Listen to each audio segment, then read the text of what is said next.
Hey, how you doing? It's Clayton here from howtodrawcomics.net, and welcome to another episode of the Rob Clayton Show. I'm here once again with my trusty co-host, Rob the Replicator, and of course, we've got Corey Barton joining us today, the one and only. How you Barton doing? Bros. Barton Bros, yes. Rob. Yeah, Barton Bros. Rob, we need a name for your studio. I'm going to give you something really just out of the box. Replicator Studios. There you go. Replicator Studios. Yeah. Makes you sound like a Genghis Khan or something. What Replicating yourself. How good was Shane yesterday? Yeah, he was amazing. Shane was awesome. Everybody should check that interview out. He was a low-key beast. He was, yeah. You know, I sent him a message afterwards. I'm like, thanks again, man. Like, that was awesome. That was one of our best interviews. It's crazy. Like, we get all these people on, and you have no idea how it's going to go. Like, you just don't know. You've got no idea. You know, yeah. you know what you're going to get with John Malin. You know what you're going to get with Dan Fraga. But a lot of these people you don't know, and like some of them are amazing. Like Shane was amazing. Art to Bear was amazing. Yeah. You know, Rob Willis, so much value there. John Malin, of course. Yeah. It's funny, man. These interviews are like a box of chocolates. You never know what you're going to get. Yeah. Yeah. Yeah. They got a joke for you. Okay, go.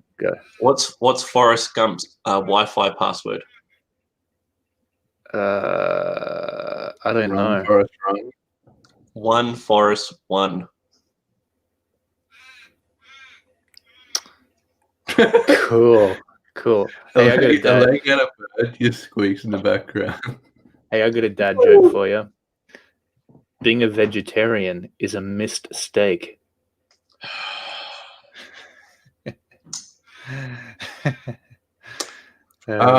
What's the difference between? Wait, I got a good one. And a Zippo? Wait. What's the difference between a hippo and a Zippo? One starts with Z. One's really heavy and the other's a little lighter. Okay. All right. Man. I got What a start to the show. Go, Corey. Do you guys like fish sticks? Yeah, I love them. Mm-hmm. Then you're a gay fish.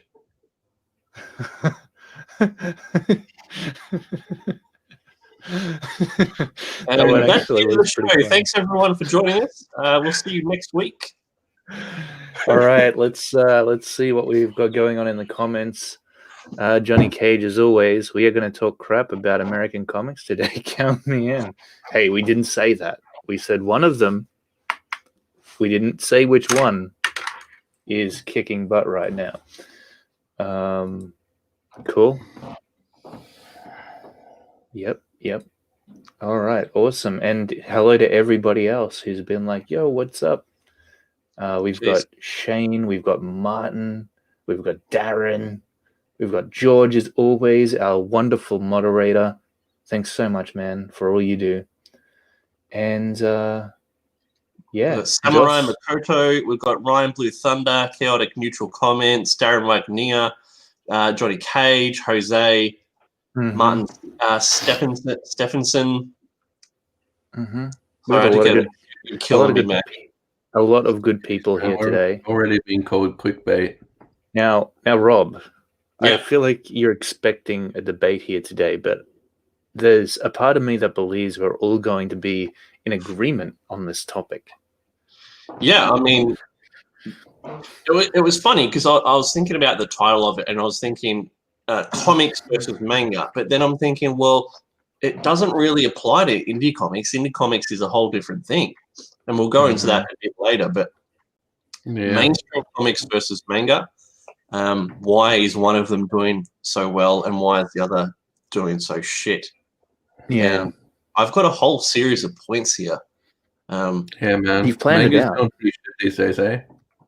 And like, I'm not saying these are the right. I didn't hear what Corey said. I'm not saying these are the right points. They're just some points that I thought maybe these could be the reasons, but it could be lots of different things. Yeah. Firstly, I have to say you are great at coming up with clickbait titles. Very what would you say, provocative, inflammatory titles. Oh no, it's because I get suckered into them all. Like on Facebook, and I come across like blah blah blah. I'm like, oh shit, yeah, let's have a look at this. And then you open it, it's like just a piece of crap. Yeah, totally. But ours are not that way. We only give you the highest quality of stream when it comes to the Rob Clayton Show. Ours are chock full of value. Yeah. We're also going to get into some other things today. This Ellen DeGeneres business, which I actually don't know anything about, so Rob's going to have to educate me on what's happening there. And there was something else as well.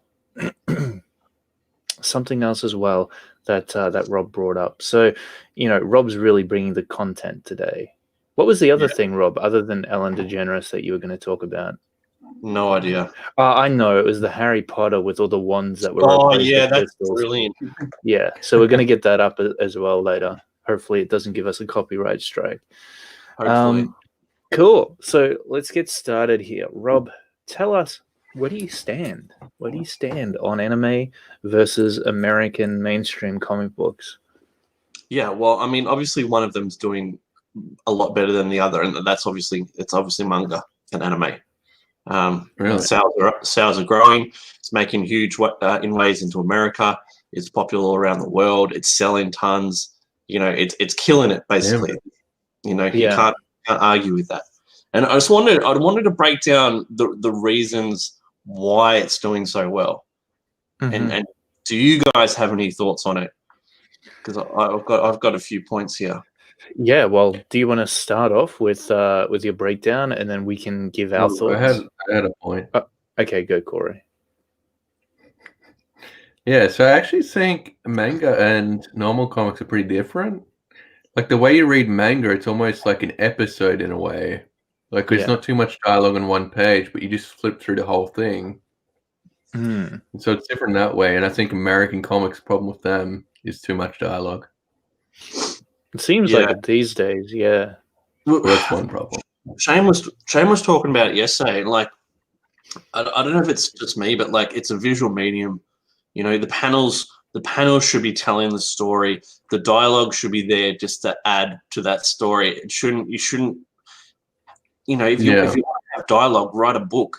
The dialogue. You gotta have a good flow to it. Yeah, the dialogue should help, sure, but it shouldn't be the thing that overwhelms the reader. Like I look at some books from the big two, and it's just like word balloons, like solid text balls, and you're just like, I don't even want to read it. I'm not interested. Yeah, you're not a fan of speech bubbles. I'll go on, Clyde. Rob's never been a fan of lots of dialogue in a page. Nah. No, like it's the art, man. Like, I want to see the art. That's what we're into comics for. Like a beautiful, well drawn page is it for me. Corey, what were you gonna say? I was just saying, because like in writing, I heard like the one thing you shouldn't do is tell like a whole backstory and just a dialogue balloon. Like it's way better to show it. Yeah, show, not tell. That is absolutely true. And I think Shane brought up another really good point yesterday where, or maybe I was just thinking about it, but comic books should always have some kind of action that's unfolding within them because of the nature of the medium. Like the difference between comic books and a movie is huge. Like there's a massive crevasse right down the middle of them in terms of what you're able to achieve with each. And every panel is kind of like a new canvas, allowing for a new composition. And so you want to be making the most of that medium because it's going to give you something that movies just can't offer. But these days, that doesn't happen. It's like just so boring. There's so many boring comic books out there that are just like two people having a conversation, and at the end of the conversation, your mind is supposed to be changed on some political matter, which is just like, I don't know how politics became such an interesting topic in entertainment. Like, entertainment was supposed to be the opposite to that. It's the talking heads don't do the talking heads in comics, like two people just standing there talking. Yeah. of course. Well, you've got a Or few convers. don't do Miss Marvel on their phone, or don't do Harley Quinn eating a cake. Yeah, Batman taking selfies. Yeah, that's so weird, man. This modern day social media tech Or Batman making its way into Simpsons comic Catwoman. books. It's funny though. Like, I don't know if you've seen this, but there's this new Harley Quinn show on Amazon Prime. It's a cartoon that's just dropped, and it is different. Like, I'll give them props for trying something new. I'm not sure if I like it or not, but it's entertaining. She's swearing, she's breaking people's bones. You know, it's funny. And I'm like, what the hell is this? I haven't seen anything like this in a while. So, you know, That's pretty cool. Yeah, maybe That's what they need. Give it a watch and see if it's up your alley. Yeah. All right. man. So, you know, I've got a few manga. Actually, I got one manga sitting on my shelf. Dragon Ball Z. Dragon Ball Z. Corey got me it for my birthday. But actually, I got two of them. I got two different volumes of Dragon Ball Z. Yeah, I regret giving them to him, to be honest. All right, I'll get into my points. You ready? You go. Availability. You can get manga online from multiple sources. It's free. It's easy to find. Yeah, it's easy to get. You can watch it. You can read it anywhere. It's like a Bay Pirate site. Just like anything, like you can get it from not Bay Pirates, right? Like you can read it from like manga streams, or I can't even think of any of the websites, but there's heaps of them that you can just go to. You can probably just like Google the comic name and say Berserk issue 1 free. Yeah, I think what they've it's accessible and it's free. Yeah, what they've realized is that when you make an anime out of a manga, it's a great way to promote the manga. And there's a lot of really good animes out there as well. Yeah. And they don't do that as much with comic books, I don't think. With manga, you can basically just transfer it to animated straight away. And it looks the same. You know, like Dragon Ball Z looks exactly the same in the manga as it does in the anime, which is so cool. Yeah, like each frame. So I mean, you don't have to pay to get to it like you do with a lot of mainstream stuff. Right? So that's the first part. They generally have a start and finish. So you'll have example. Let's look at Naruto, for example. Okay, so that had start. One writer wrote the whole thing. They did the whole thing. It ended.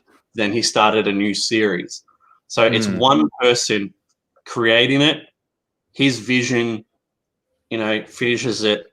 And unlike the mainstream, like you'll have Batman, who's been around since the 40s or maybe even earlier. And obviously one person can't write that. So it's a different person's vision every time there's a new writer. That's true. Dude. Like, I'll go on, Clayton. Go, Corey. I can see you can't hold it in anymore. It's bursting out of you. I just heard there's like this new Batman comic that's written where like Batman tries to marry Catwoman, but he's like a massive simp and he gets left at the altar. So he gets, what do you call it? Punked or something. It's so hilarious. And he's just basically crying and shit all the time. I heard it's really good writer. Really? That's brutal. Wait, I gotta say something, but I've forgotten because Corey interrupted me. I think, Rob, you're right. There is an artist and a writer on anime for much longer. They do still go on as long though. Like, I feel like Dragon Ball Z has been going on for an extremely long time. And in a weird way, the other difference between anime and American comic books is that, there will be a scene within an anime manga, within a manga, that goes on for like multiple issues, like in Dragon Ball Z with the Spirit Bomb and Goku and stuff. God. Yeah, right. And it's the same in the manga; like it goes on for ages.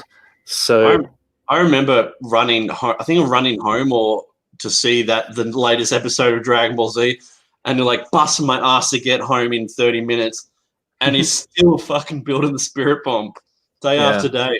Jesus Christ. Yeah, man, it's pretty funny.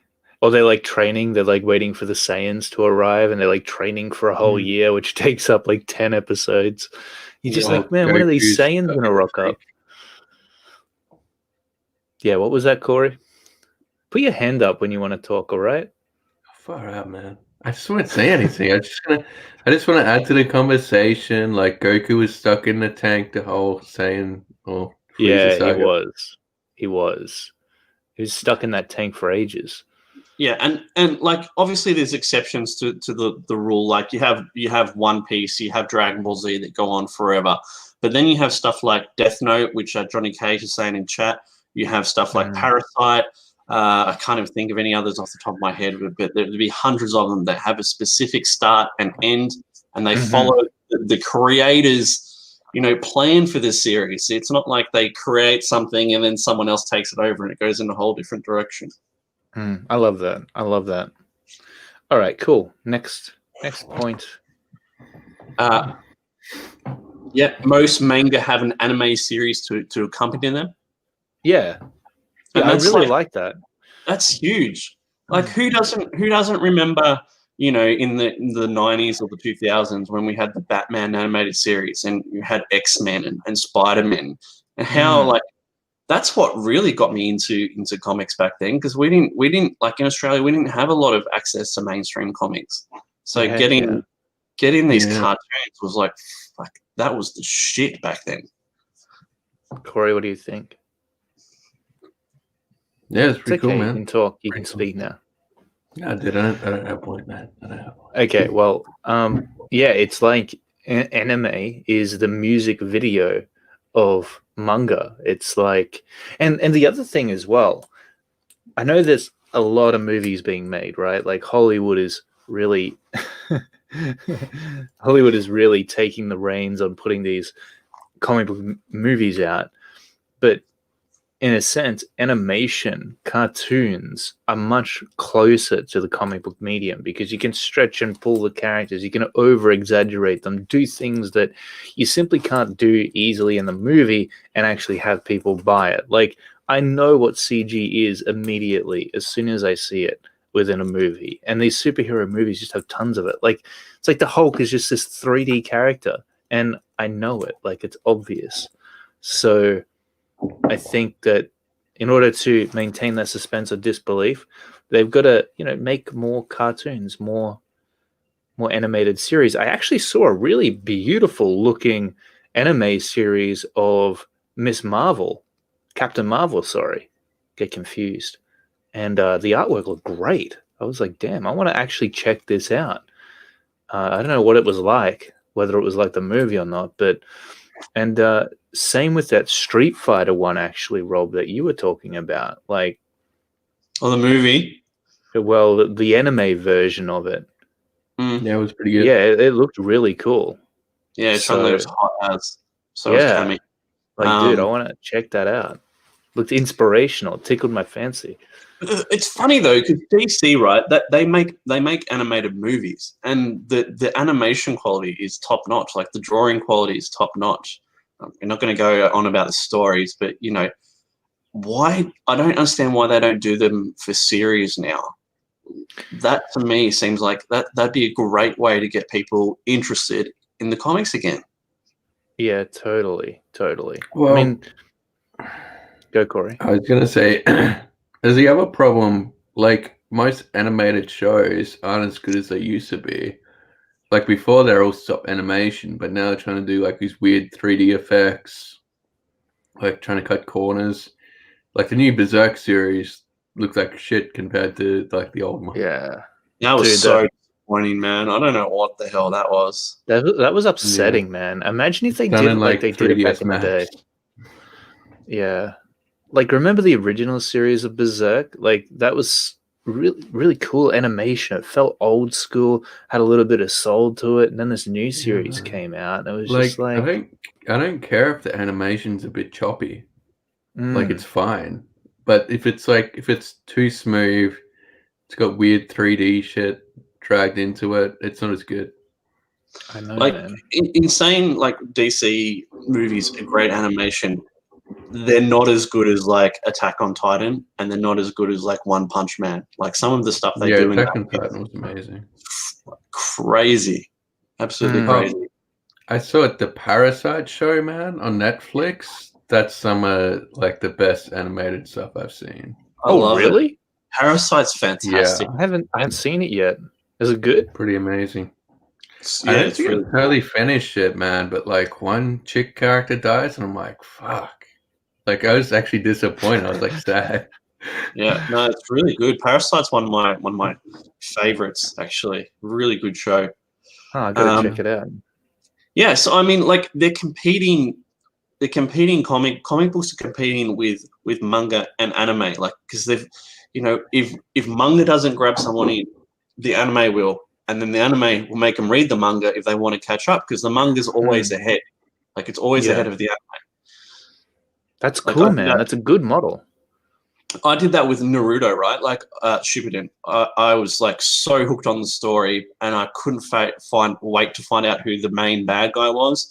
I went ahead and read the manga, and I've done that multiple times. Like, you find something that you get into, and you're like, I have to know what happens. Dude, so you go ahead and read the whole Berserk manga.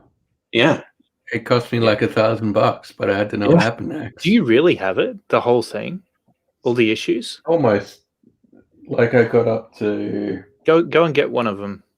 I got up to 33, basically. Oh, yeah, and my wife got issue 38 ahead, but I haven't read the comics in between. I'm like, damn you! I can't read 38. I have to read it in line. Yeah, dude, that's really cool, man. But I think it's actually going up to like 40 or 50 issues, man. Well, when our comic books get big, like Kozor and Replicator, you know what? And we like actually have the money to do it. We'll have to hire an animation studio to like create a series for our comic books. I want to do action figures. I want to do action figures. Yeah, of course, man. That'd be amazing. See, I know how to sculpt. I'm a digital sculptor. I just, I had to pick one or the other, man. I know how to do everything. Dude, I do. I know how to do a lot of things. Working in video games, you become very multi-talented, as well as comic books. I really like Young Justice, but that's about as recent as it gets for me. Yeah, I like Young Justice too. Like a lot of the stuff they actually do when they do it is good. They just don't do it enough. Johnny Cage says, "How did Rob get through Black Clover?" Oh man, that's a hard anime to watch. The first 3 episodes, the main character's voice is like, I'd say nails on a chalkboard, but that doesn't do it justice, man. It's just like, it is so hard to listen to. But once you get past those first 3 episodes, it starts to, you start to not hear it as much. Wait, what is it? Tell us, for those who don't know what Black Clover is. It's this anime about kids that get like these grimoires when they're like 15, I think. And the main character, grimoires, it's like a spell book. Okay, right. Uneducated peasant, Clayton. Jeez. Bro. Dude. Speaking the English. And the main character has no magical talent, but he gets a grimoire from a demon, right? So which has anti-magic. Cool. Basically, it's pretty cool. And all these other people, his adopted brother gets a special magic book as well. And they have like different powers like time and light and dark and fire and ice and all this kind of stuff. Do they get like a magical backpack too? They do, yeah. In a wand. Yeah, that's it. Hilarious. See, maybe maybe the mainstream comic book industry is trying to be more anime-esque, and that's why they're making these really odd decisions with their characters. How funny was it in that New Heroes Marvel tried doing? There was literally a Dora the Explorer character. Yeah, that was pretty funny. Like, I don't know, man. Man, And there was a guy writing it. I'm like, you imagine how humiliated you have to feel to write that book. Well, imagine having to illustrate it, dude.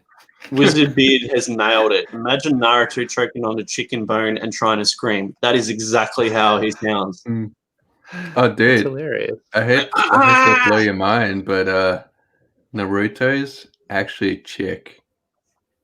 Wait, what? A chick voices Naruto. Yeah, Oh, dude. really?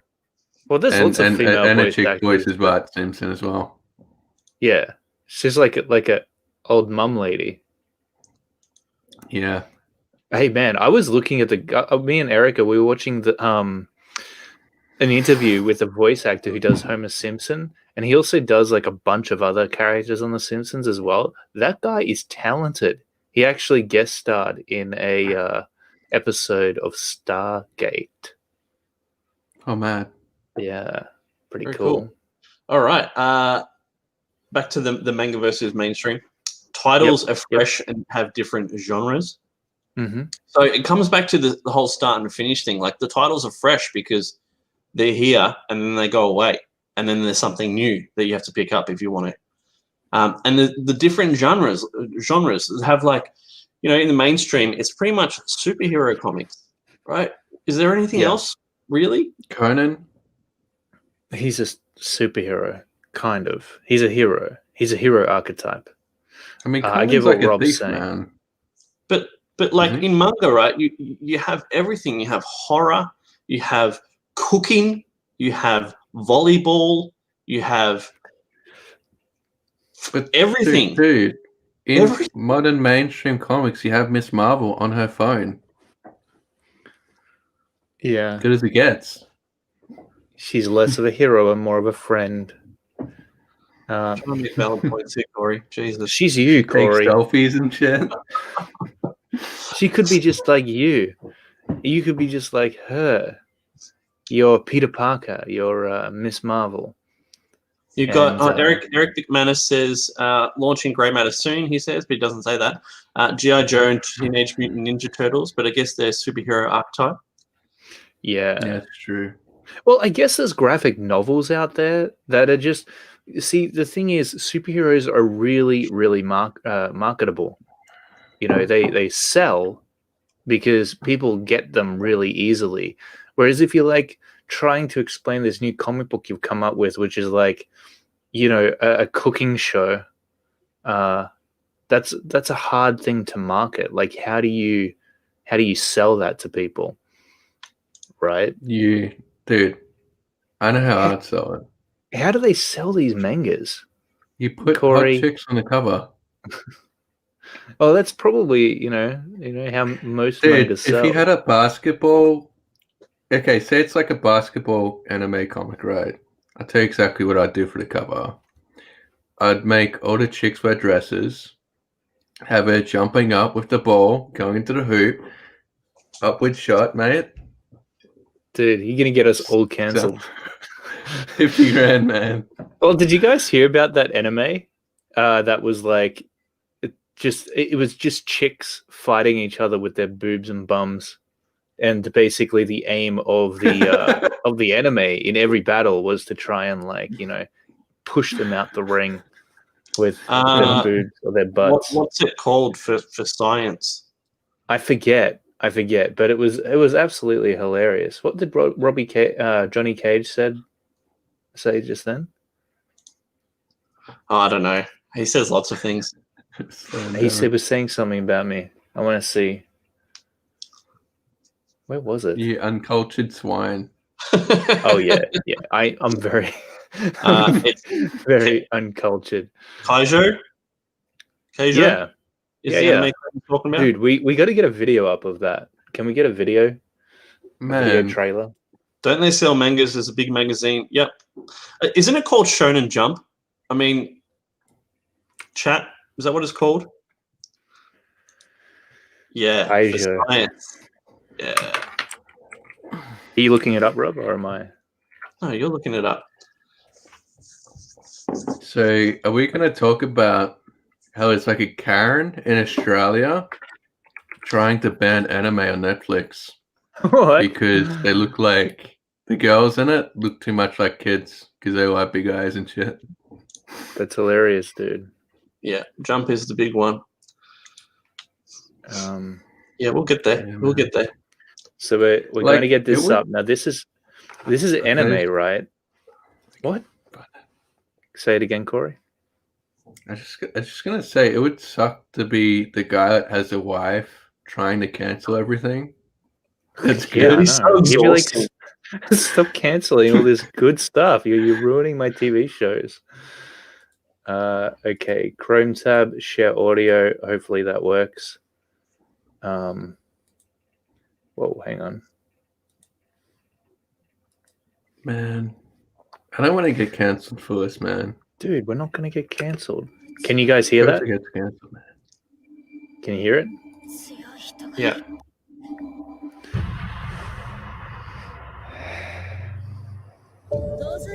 I will not take responsibility for this trailer. Yeah, pretty choppy frame rate, eh? I'll show you choppy. Oh God, stop talking, both of you. We're wrecking the fantasy for Rob. They're building it up. They're building it up. This is serious business. If you want to be a champion, gotta talk over the thing, otherwise we get copyright struck, man. stop translating for the anime. Close your eyes, What? Corey. You're too young. Is there a manga of this? I'd get the manga book. This is a serious anime. People love this anime. It's hugely popular.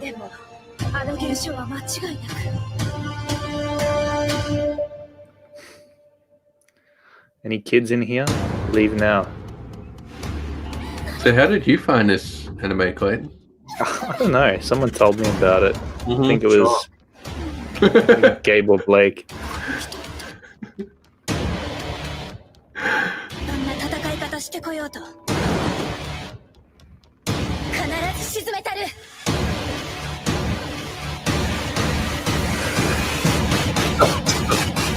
Oh, that's fantastic. So how old are these characters meant to be, guys? Do you know? I don't know. Like 30?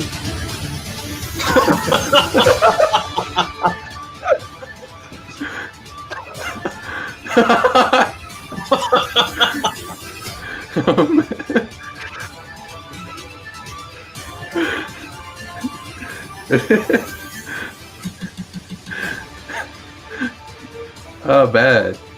See, why don't American comics come up with stuff like this, man? Yeah. Oh my God. Wait, so do they only fight with their butt? I thought you said, you know. Butts and boobs. If you fight with your fists, you're disqualified. Yeah. If you want to sell more American comic books. I love how we're trying to have a serious debate about why mainstream comics are not doing well, and it results in us watching a trailer for an anime where people fight with their butts. You're going to write that one down, man. It's brilliant, though. That's the thing with these anime, man, is they have so many odd ideas. I would watch it for free. I don't know where we go from there. That's just. I think that we need to study it and we need to learn from it, because I think mainstream comic books are missing something. It just kind of sucks, man. You think about where technology's gone with like video games and movies and like comics, and now it's just all cancelled in America and Australia. It's like sucks. Yeah. Like Japan's the only one that has a good. Yeah, man. Like, I don't know. I think there is more variety within manga, but I don't know how they market it. Like, we need to be looking at that. Like, how do you market a manga that is just a cooking show? I just told you how they market it, man. How? Do you not listen to me? Sorry, I wasn't listening to you. Dude, the basketball cover Oh yeah, okay. I know. Dude, have you never seen a manga comic cover, man? Well, the reality is that sex does sell. I don't know Yeah. what Georgia doesn't love about that anime. But anyway, the titles are fresh and have different genres. So that was where we were. There is something that can, tickle anyone's fancy. Be it cooking, be it sport, be it horror, be it anything in between. There is Corey's superhero. fantasy, Rob's fantasy. Yeah, man. And Shane made a really good point yesterday that the two most popular anime or mangas are One Piece and My Hero Academia, and they're basically superhero. They're basically Corey, shut up. They're basically superhero anime, with a bit of a twist. One's about a pirate captain, but they still have powers. And My Hero. I honestly didn't like the pirate one. I thought the pirate guy sounded too weird. I'm this close to kicking him, Clayton. This close. So I'm trying to make a point, and he's speaking over everyone. Oh my god. Yeah. Okay, sorry. Say that again. The two most popular manga and anime, My Hero Academia and One Piece, right? And they're basically a twist on the superhero genre. The difference is that they're new. They've got new characters and new stories. And that's something that we're not seeing out of the mainstream industry, or they're not pushing it as much as they used to. Shane brought up Gambit. He could have been a huge character when he was created because he was cool. He was a cool character. But that whole new character thing has dropped off the face of the earth. That's true. Go, Corey. Is My Hero Academia the one where, because I remember seeing this slow motion anime clip where this chick with a gun, she puts the gun between a chick's. No, that's jugs. That's High School of the Dead, I think. Yeah, that was another cool one that I never got to watch. See, there's a lot of cool anime. And then One Punch Man as well was pretty cool. That was a twist on the superhero genre. Yeah, I got the first manga issue of that. Oh, did you? Right. Nice. It's good. Spending your welfare money on quality things. Did you say One Punch Man isn't quality? No, it is. No, I get exactly what Rob's saying there. I think it's just because Western comic books are relying so much on pre-existing IPs that they know work really well. I think that, look at the anime that are out there. How much of a risk would that be for a mainstream comic book studio to run that kind of story? That's what I'm thinking, is that a lot of the time you don't see cool, new, refreshing stuff just because these big studios within America, they want to make money, man. That's what it is at the end of the day. That's why Disney is recycling all its old fairy tales and releasing 3D versions of it now. We can come back to it, but this is the point I wanted to finish on. So I'll be brutally honest here. I couldn't care less if I read another Superman, Batman, etc., comic again. I need new characters, different settings to dive into. That's why I like CG comics. And this is kind of my point. I think this is the reason why indie comics are doing so well at the moment, because they're comics and they don't follow the mainstream at all. There are new stories, there are new characters, there are new genres. It's a whole new thing. It is essentially the manga of mainstream comics right now. That's exactly it, Corey. Yeah, I was just going to say, man, that's part of the reason when I done Kozo, I didn't really want it to be about one single character. I wanted it to be about a large group of characters.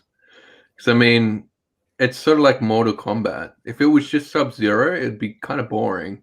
But you have the whole group of characters, and it's you can pick and choose your favorites, and it's just cool that way. Yeah. And you look at some of the books, right? You've got Kozo, horror, dark fantasy. You've got Replicator, it's post-apocalyptic, dark sci-fi. You've got Cyber Frog, superhero creature. You look at Graveyard Shift, that's supernatural twist type book on mainstream on characters, and everything in between. Like it varies so differently to what the mainstream's doing. I think that's why it's doing so well. Yeah, I agree, man. I think superhero comic books in the Western world just ran their course. Like Superman and Batman, I mean, like, okay, don't get me wrong.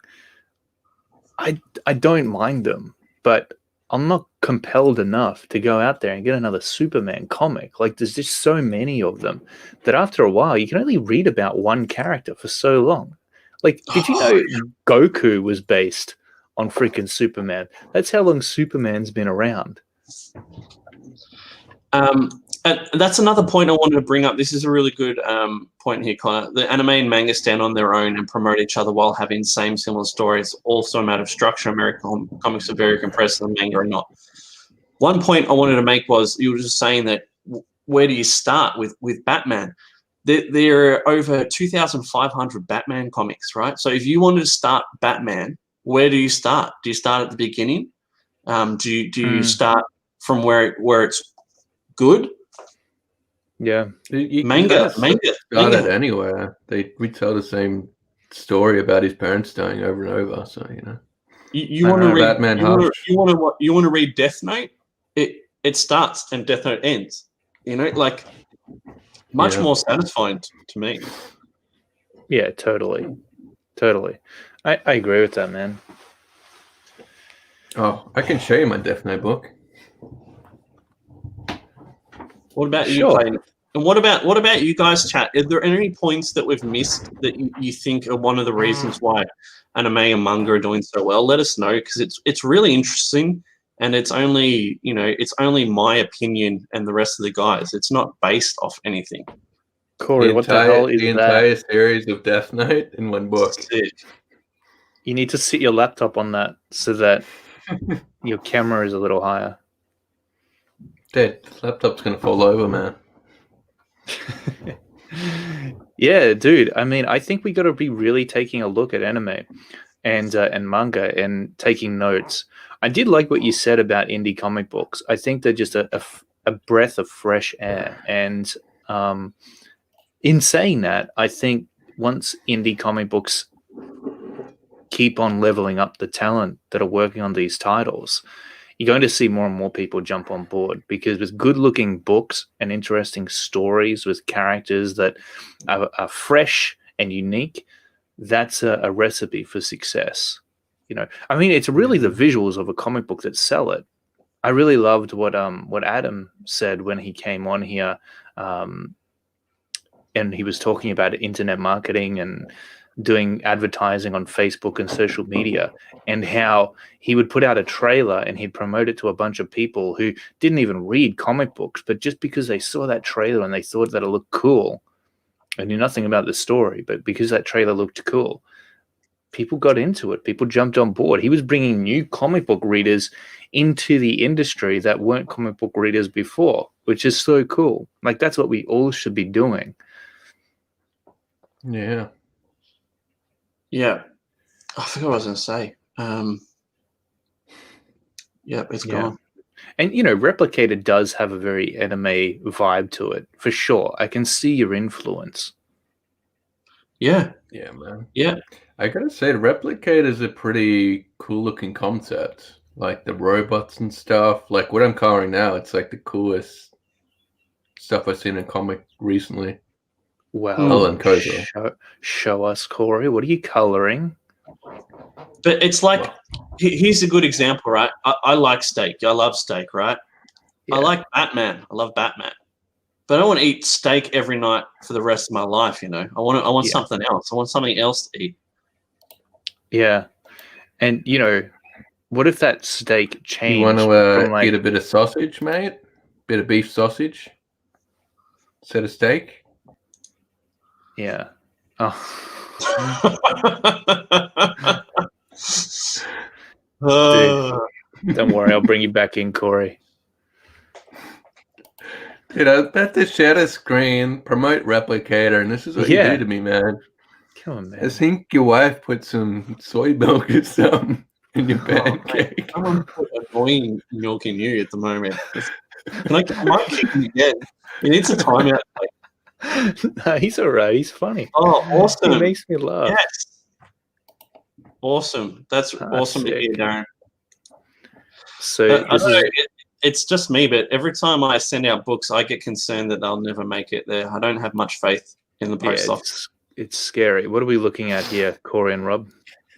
Yeah, so this is the latest page. Been working on it in between the causal stuff. Yeah.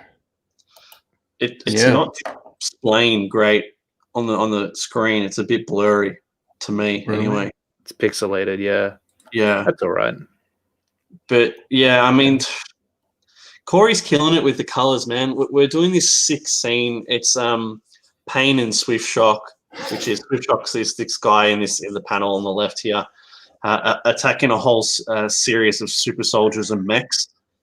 And I can't even remember how many pages. It's maybe like 9 pages long. It's got like 2 double spreads, and like how many pages is the issue?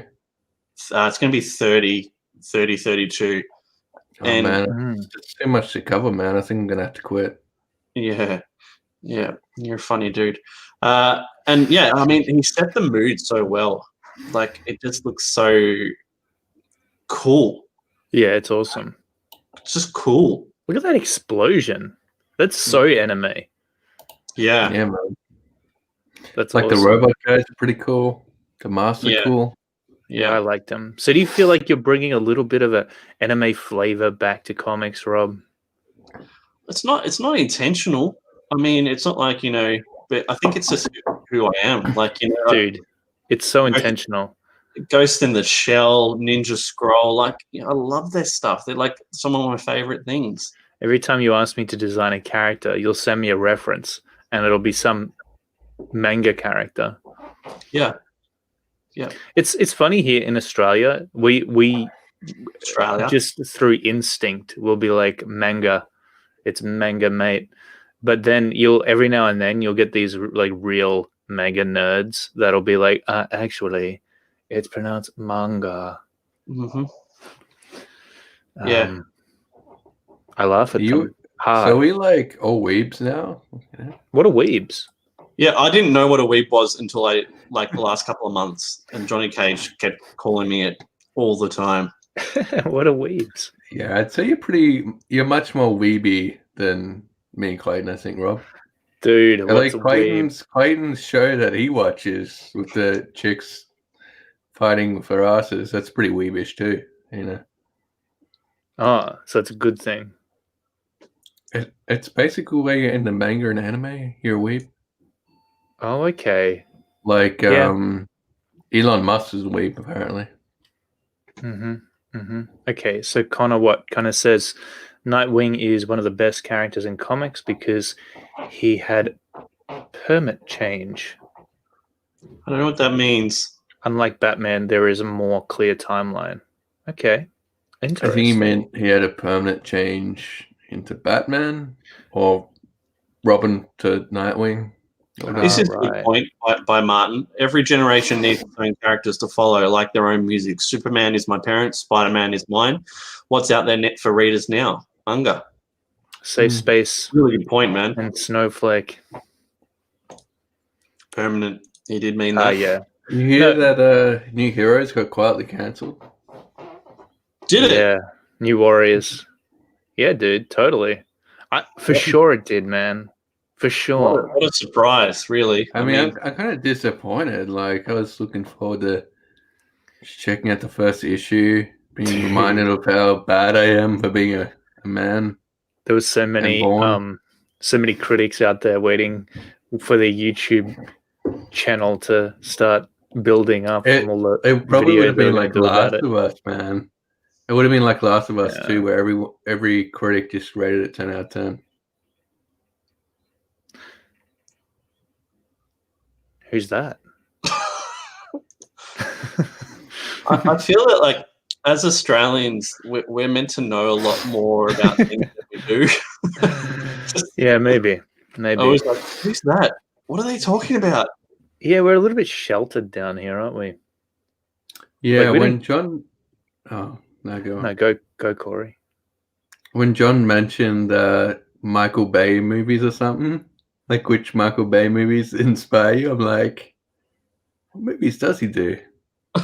Except He does like Transformers. all the Transformers one. He did Pacific Rim, Oh yeah. which Did he? No, he didn't Yep. do Pacific Didn't Rim. Wait, so who was done Del the Toro. Texas Chainsaw movies, man? Oh yeah, she's the chick that's also in Haywire. Oh, right. That's a good film, man. Ah, okay, She yep. used to be like a mixed martial arts fighter. Is that the Sick. one? Is that the one, guys? I think they tried to cancel her recently. That was Like the awesome. muscle chick. She's pretty attractive. You know, Corey and I watched this really old 80s movie, 80s horror sci-fi, like a few weeks ago, actually like months ago now, because we haven't been able to catch up. And there was just like this really hot chick in it who was like this alien that would seduce all the dudes and basically Stacey. take things over. And she was actually a robot, right? Oh. But do you remember what it was called? That was a pretty cool one. It was good, It right? was like where these guys were in space and they found like these alien people or something. Yeah, something like that. Oh, Anyway, they camouflage to be attractive, you know. yeah. So we look up this chick, right, afterwards, and it's like we find out that she was a porn star before who got into the movie.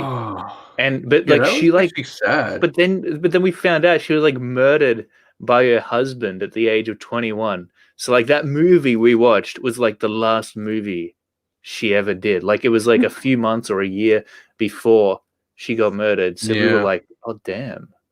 We felt Actually, so that movie weird. was pretty bad. She was like the only good part about it. Yeah, but she was a total babe. And then we were like, man, that's really sad. Like it just took all the air out of our sails. Yeah. Um, Apparently, this guy, he was Dorothy jealous of Stratton. like these producers or something. Just decided to Yeah. murder her. what was Is that, that- Rob? Dorothy Stratton. Is that her? Oh yeah, it sounds like her. Yeah. Could be.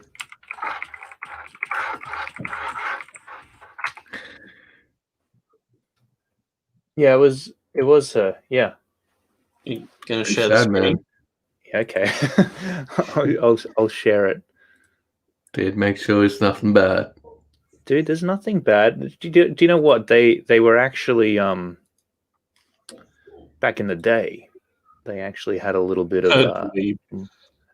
modesty about them. Ain't heard of Weeb, but I've heard of Dweeb. That's funny. You're talking about the movie Galaxina? Galaxina. Yeah, that's the one. There you Clayton, go. be careful, man. What? I swear one picture's gonna pop up. They were modest back then. Yeah, anyway, so that was that. But we're always Yeah, it's pretty looking sad, man. at cool looking Is that actresses Hugh like that. Hefner in the top pick? No, I'm pretty sure that's the murderer. If anyone wants to come on and give us their thoughts about manga and anime and the mainstream comic industry, let's chuck the link in chat. And Let's do it. I think George would have a lot to say about it because George is a huge comic reader. That's true. Yeah, I for don't know sure. where Well, he sits on it at the moment. So do you want me to put the invite in there? Yeah. Okay. John Manlin has an exclamation point. What was that in response to? I don't know. They made a movie about it called Star 80 with Mariel Hemingway. Oh, okay, cool. Very interesting. All right. Well, the invite link is posted. Jump in. But you do know stuff about comics, George, don't you? You have read a couple of them. I do remember him saying he hadn't read manga, but he knows like old school comics Yeah. from like back in the day. Yeah, totally. So, what else, Rob? Let's talk about Alan Degeneres. What's been happening there? Because We haven't finished the manga yet. Oh, okay. I didn't know you had more to say. Keep going. Well, I just wanted to Poor talk Rob, about. man. George always asks me what manga to start on. Where to start, because it is so broad and diverse. Dragon Ball Z. There's a lot of crap out there, and there's a lot of amazing stuff. Where would you start, though? What Hey, would Russell. you start with? I'd probably start with Death Note. I'd start with Attack on Titan, One Punch Man. Mm-hmm. Hello, George. Gentlemen, how are you? Good, mate. How are you? Good. Hey. Good to have Just you got here, man. my first issue of manga today. Actually, I got an issue of One Punch Man. I just picked it up today. I haven't read it yet, so I really am not versed at all on this topic. Awesome. Neither are we. Well, Corey and Rob probably have a little bit more experience with this stuff than I do, but don't worry, man. You're not alone. But you are a veteran comic reader. You've read a lot of comics. So Oh yeah. where do you think it's gone wrong for the mainstream industry? I think part of it is the creators not having rights to the characters.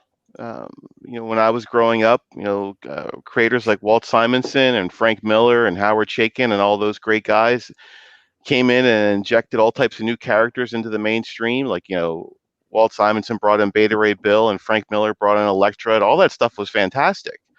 But they signed away all the rights to those characters by creating them for Marvel and DC or what have you. And then when you started seeing some of these creators like McFarlane and Liefeld and Jim Lee saying, well, we're going to create our own characters, create our own studio, everyone else started saying, well, we can do the same thing. So you got mainstream now employing probably,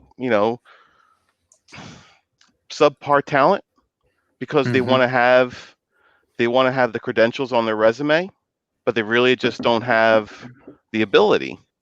I mean, I know there's some creators that are good that are out there that work for the mainstream. I don't disrespect to everyone, but for the most part, if you look at it, a lot of these names after issues 1 and 2 are really just nobodies. Where there used to be times when you had the biggest creators in comics at the big 2. I did hear they were putting writers' names on comics instead of artists. What do you mean? Like, they're putting like the writer name on the cover or something. But are they putting the artist as well? Traditionally, they had the writer and the penciler and the inker in that order, and it was always like that since the 80s. I have heard where they were going to try to intersperse having the artist name first. I've seen that a couple of times, maybe at Dark Horse, but Marvel and DC still kind of push the writer, penciler, inker in that order. It should be the artist, because comic books are so visual. They're such a visual medium. Like, I pick up a comic book for the artist, and when I am thinking about grabbing a comic book to figure out, what art is on the inside, I'm looking at that cover. I'm like, where's David Finch's name, or where's Jim Lee's name? And of course, those names never pop up anymore. Why is that? I mean, especially David Finch. He was when he was on Batman, it was such an interesting title. Like, what happened? I don't know. He's still doing tons of work for DC and stuff. I think they're mostly covers now and pinups, commissions maybe, because I don't see him a lot in interiors anymore. I think Jason Fabok really kind of took over from him there, but I reckon they're working that guy so hard because his artwork is nowhere near the quality that it used to be. And that's the shame of it, though, too. Like, you get an amazing sequential artist, but all the money is, if you want to make money, it's all covers and pinups. It's not even just what you get paid from Marvel or DC. It's what you can sell that for afterwards.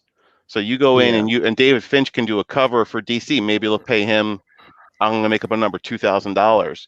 He can go back and sell that afterwards to a collector for $5,000. So cover work is definitely lucrative. Yeah, totally. Actually, I was commenting on one of Brett Booth's posts last night, and I said, "Hey, dude, why aren't you doing a crowdfunded book? You'd totally ace it on Indiegogo or Kickstarter." And he said that he is. So Wow. I think that if that works out for him, he's going to keep that going, and I'm confident that it will work out for him. Like that'd be a 6-figure book if he markets it well. Yeah, for sure. I mean, there's a few artists that I love that still work in the mainstream, but they crowdfund their books first. Do you guys know P. Craig Russell? Do you know that name at all? No, I don't actually. I'll have to He's check done a him lot out, of though. work with Neil Gaiman. Yep. Cool. So he's done a lot of adaptations of his work. He's doing Norse mythology now with Neil. And do you guys know Mark Schultz? Do you know that name? Heard of the name before. There was a cartoon series in the 90s called Cadillacs and Dinosaurs. It was actually a Sega video game, but it was based on his comic book called Xenozoic Tales. And he crowdfunds his books. But he uses Kickstarter, not Indiegogo. But those guys, they've learned, like, you have to kind of shop your wares around yourself. And that's really where the money is at. Like, you can't rely on the mainstream anymore. Yeah, no way. It's so shaky right now, and I got to imagine that a lot of them are. Oh, is he? He's working on a creator-owned book now. Yeah, that's awesome. Mark Silvestri's got a book on Kickstarter, I think. Yes, he did the Witchblade. There was a Kickstarter for Witchblade. I'm positive of that. Yeah, he's done a few of them, I think. Actually, he's done very well. So they did well. Mm-hmm. Nice. Yeah. See, a lot of people. Surprising he's let on there though, because Kickstarter moderates it like the sexy stuff all the time. Yeah, I don't know if Kickstarter's doing great right now. I think they fired that curator because probably bad for business. Probably looking at the numbers finally and like, whoa, we got to make some changes around here. So yeah, I think that a lot of people within the mainstream, they're a little bit nervous. They're looking at their options. Some have already clued on to the fact that it's much better to make your own stuff and work for yourself to get your own books and ideas out there than it is to work for a company that is unpredictable. Like, you don't know where it's going to be tomorrow. I'll be surprised if DC lasts out this year because, I mean, the pandemic's not going away anytime soon. They're definitely saying it'll be an issue until the end of the year. So they've hustled, though. You got to give them respect for what they've done. I mean, when they pulled out of Diamond, everyone, whether it was retailers or professionals, was giving them flack. And I go to comic shops now. I walked into one last week. I walked in on the Wednesday, and they tell you that books come out on Wednesdays. And I went in there on a Wednesday, and they said, if you're looking for DC, we have it. We don't have anything else. So they've been hustling. They've been hustling, huh? So they're putting out new books? Yeah. The shops that I go to, they're always telling me they're fully stocked on any of the DC titles. I know the other companies are putting stuff out too. It's just that they're not getting in stores right now. Mm-hmm. And what titles are you buying up at the moment, George? I don't buy anything from DC or Marvel anymore. There's nothing against the companies. It's just nothing is coming out from them that I enjoy. Bless you. There's an independent company called Vault. Have you guys heard of them? No. And they put out a series I like. It's a horror book called Plot, which I really enjoy. What drew me to the title was the very first issue was a homage to House of Secrets 92, which was the Bernie Wrightson. And that caught my eye. I picked it up, of course, because of the art, Clayton, like you always say. But it was the story that kept me going. I like that title a lot. There's another company called Titan. Have you guys heard of them? And go. They put out a title called Blade Runner 2019, and I really enjoy that as well. Oh, sweet, man. Beautiful artwork, I imagine. Unbelievable artwork. That's great. I'm going to have to check that out. Yeah. How about you guys? Do you guys buy anything monthly or even digitally? Nothing? No. Sadly, not at the moment. A lot of my books that I've backed on Indiegogo, though, are coming through right now. I've got a ton of them, actually. I'll get them. The only thing I've bought is Lazarus from Image. I'll grab it, actually. Well, I got One Punch Man. I got One Punch Man too, I guess, technically. There's a couple other books I like. Greg Nice. Rucka, who's the artist? I don't know him. Lark. But Greg Rucka, I like some of his work. Yeah, It's really nice. good. It reminds me What's of Replicator a bit, which is why I think I like it. Where did you get that one, Rob? This? Yeah. Just from the comic store. Cool, man. Oh, there you go. Pretty good art. Yeah, it that's does not look good. bad. I think Replicator's colors are better though. I'm waiting for my Replicator. I saw that it was in the airport, Ooh. but still in Australia. So Darren's ahead of me. His finally made it to the United States. So Yeah. Damn. Yeah, it's weird, right? Like, Rob got his collector card from Ethan yesterday, and I'm still waiting for mine. It's like it's things crazy. turn up at different times. I don't think they know what's happening. I think they're just sending out stuff, and some stuff just gets left behind and then goes out weeks later. I think it's crazy at the moment. Yeah. Yeah. So these are some of the books I've gotten recently. Of course, finally. oh, Graveyard Shift, nice. Yeah, finally got that, which is awesome. You know, I mean, John Malin, he makes sure that these things get to you in good condition. Perfect 10, which very nice. you know, not a lot of people had heard about that book until, you know, we had Dave Brink on the channel, and then word started spreading. And of course, I got this one as well, which came with the other Graveyard Shift stuff, and got this one sitting around as well. Oh, Cyberfrog, nice. Have you actually read it yet? No, I've been trying to make some time to sit there. Like, I need to spend a day actually properly doing no work, where I can just consume all these comic books and catch up on all the TV series that I've missed as well. Maybe even play a little bit of Counter-Strike. Oh my gosh, Counter-Strike. Yeah, I know. It's the only video game I can play, but yeah, man. I mean, I just don't have a day off. Have you read Cyberfrog yet, Yes. George? I actually thought it was excellent. I hear it's pretty good. Yeah. So No, he did. I read some of Ethan's earlier work when he was writing, when he was at Harris. yeah, And it was okay. It was typical 90s stuff. It was okay. But this, you can very clearly tell that he spent time learning the art of writing. right. I really did enjoy it. And of course, if you just look at it, it seems like an art book on its own. It's absolutely stunning. Like, I'm so excited for Wrecked Planet 2.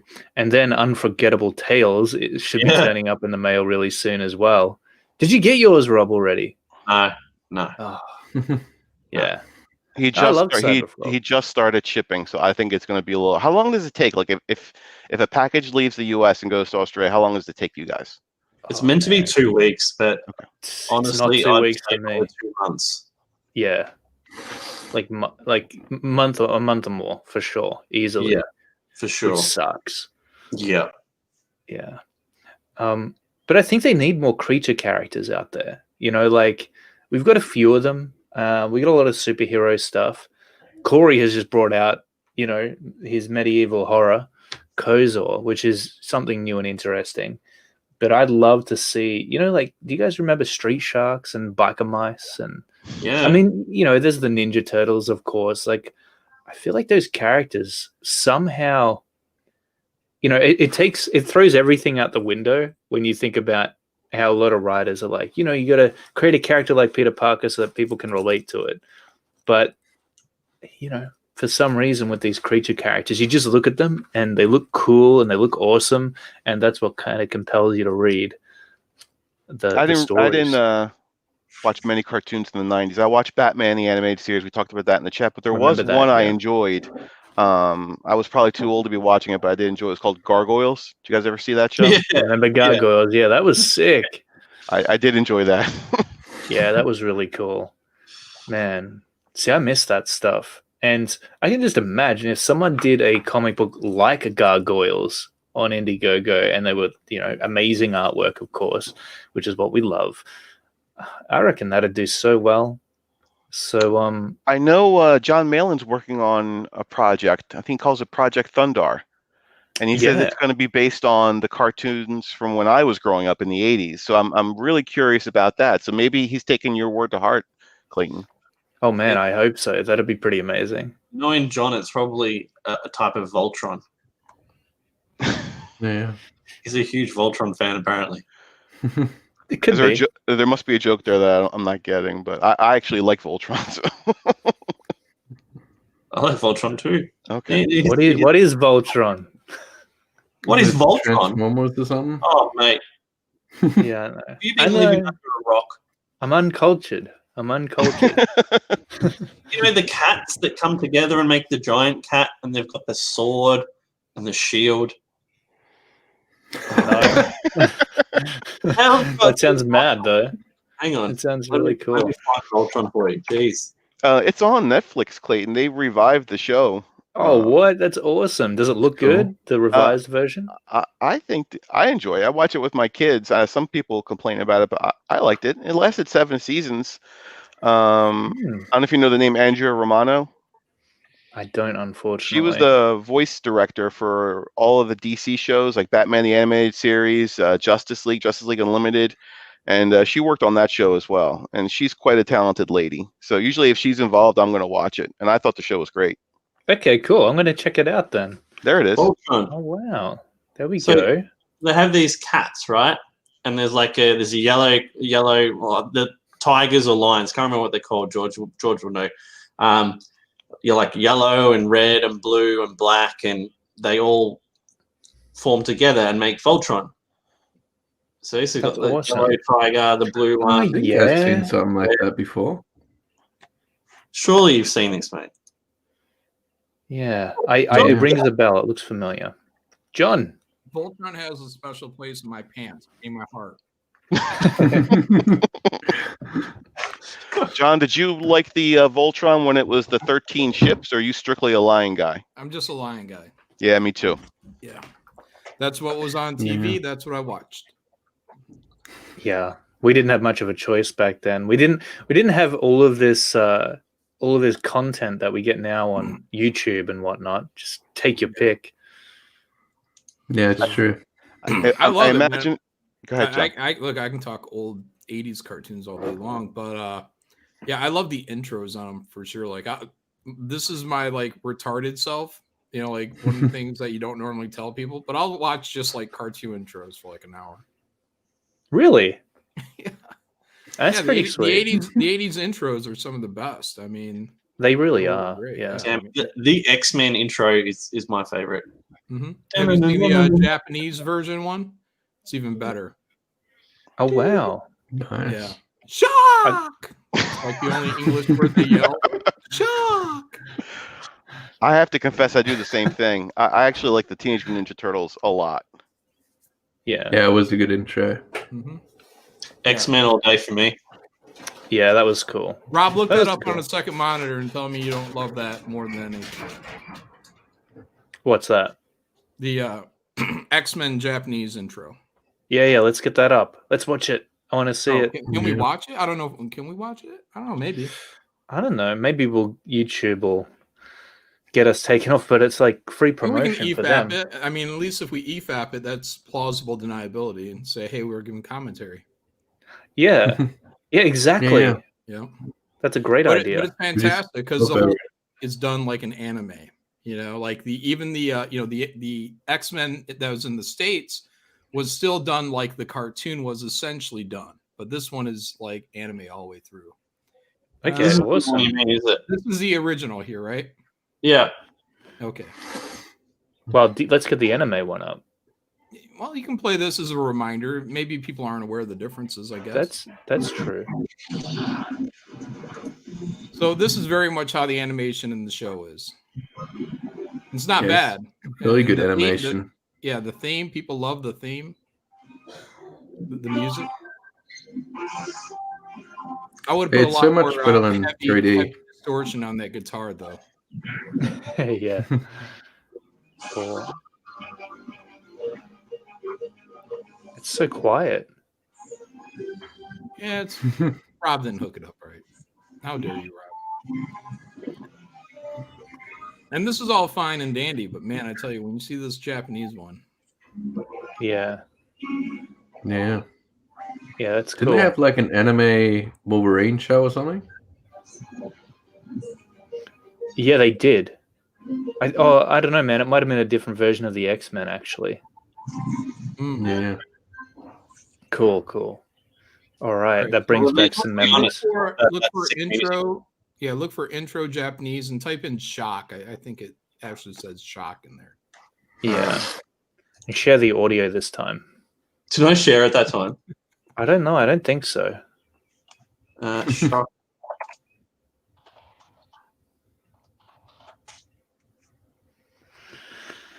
Comics legend, special place in Malin's heart, and special place in his childhood friend's stained carpet.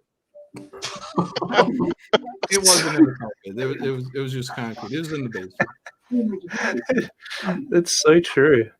That's so funny, man. I remember what we used to catch up. Kids used to catch up. People used to catch up to watch that stuff. Mm-hmm.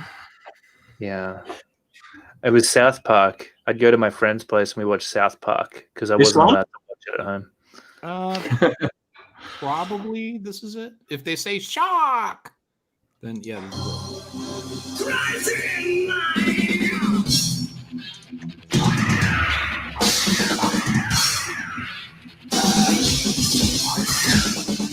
Man. That's awesome. Yeah, very high T. We're gonna decapitate the groove. Your table.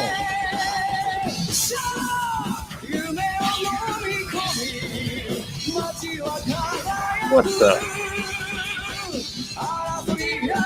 Look at that. Perfect anime baby. All right? Yes. Mega red.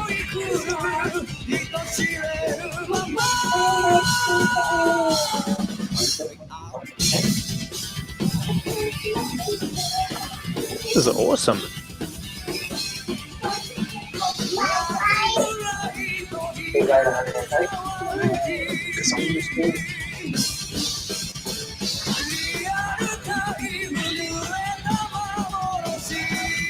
Nice.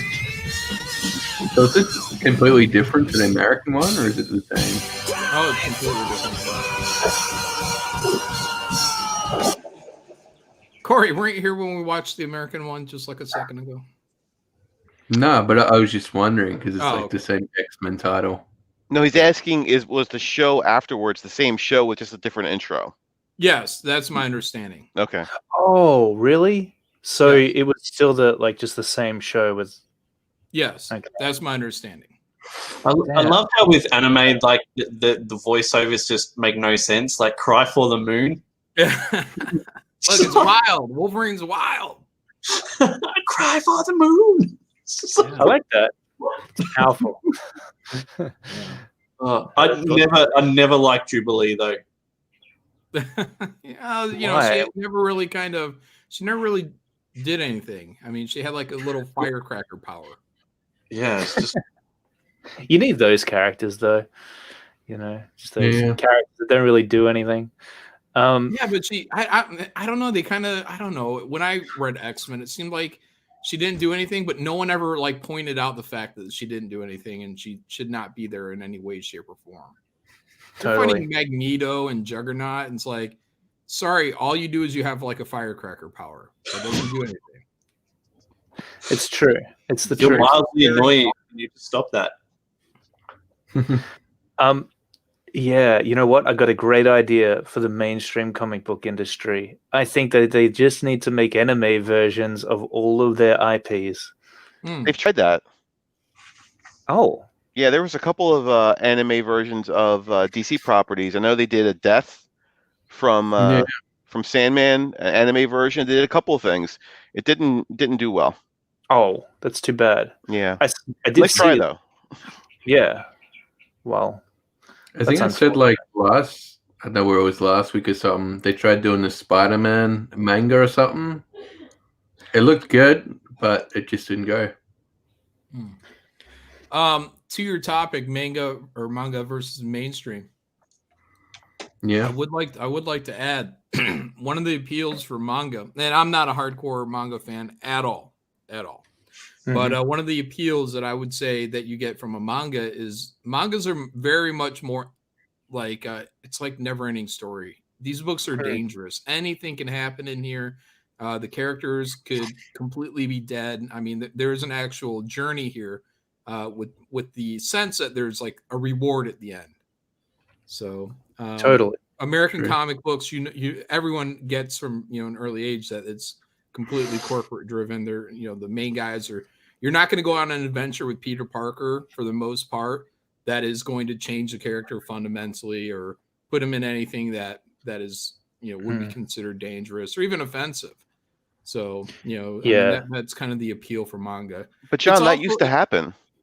Well, I was about to say it's also kind of the appeal for what it used to be for me in the late 80s and early 90s was with the cartoons, because I started with the cartoons, and for me going into comics was like even Marvel, like that was dangerous. Like, oh, these guys are like cutting each other open, smoking cigars, drinking beer. There was a real danger factor that you weren't going to get necessarily, and the art was a dramatic improvement as well over the animation too. Same reason I like the intros, but For sure. yeah, that there was like a danger factor there, but that's all gone. They don't smoke anymore. They get more and more watered down as you go on. I heard the re-releases of like the X-Men comics. They're cutting Wolverine's cigarette from the covers. Oh, what? I believe it. Yeah, Crazy, man. it's the dumbing down of everything.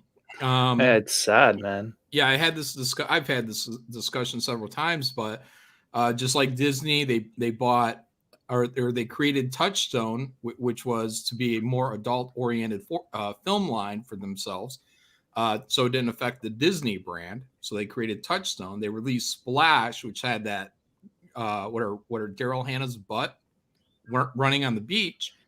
Fast forward 30 years, now they're taking Splash and they're censoring that. So they're dumbing it back down for that tween audience. But that's why they created Touchstone, was they didn't, because they already had the tween audience. They wanted to get the adult audience. And same reason like Marvel was a good purchase, because they wanted to get the 14-year-old plus boy audience. But here we are. They're dumbing everything down, even the comics, if they're going to start wiping away cigarettes and stuff like that.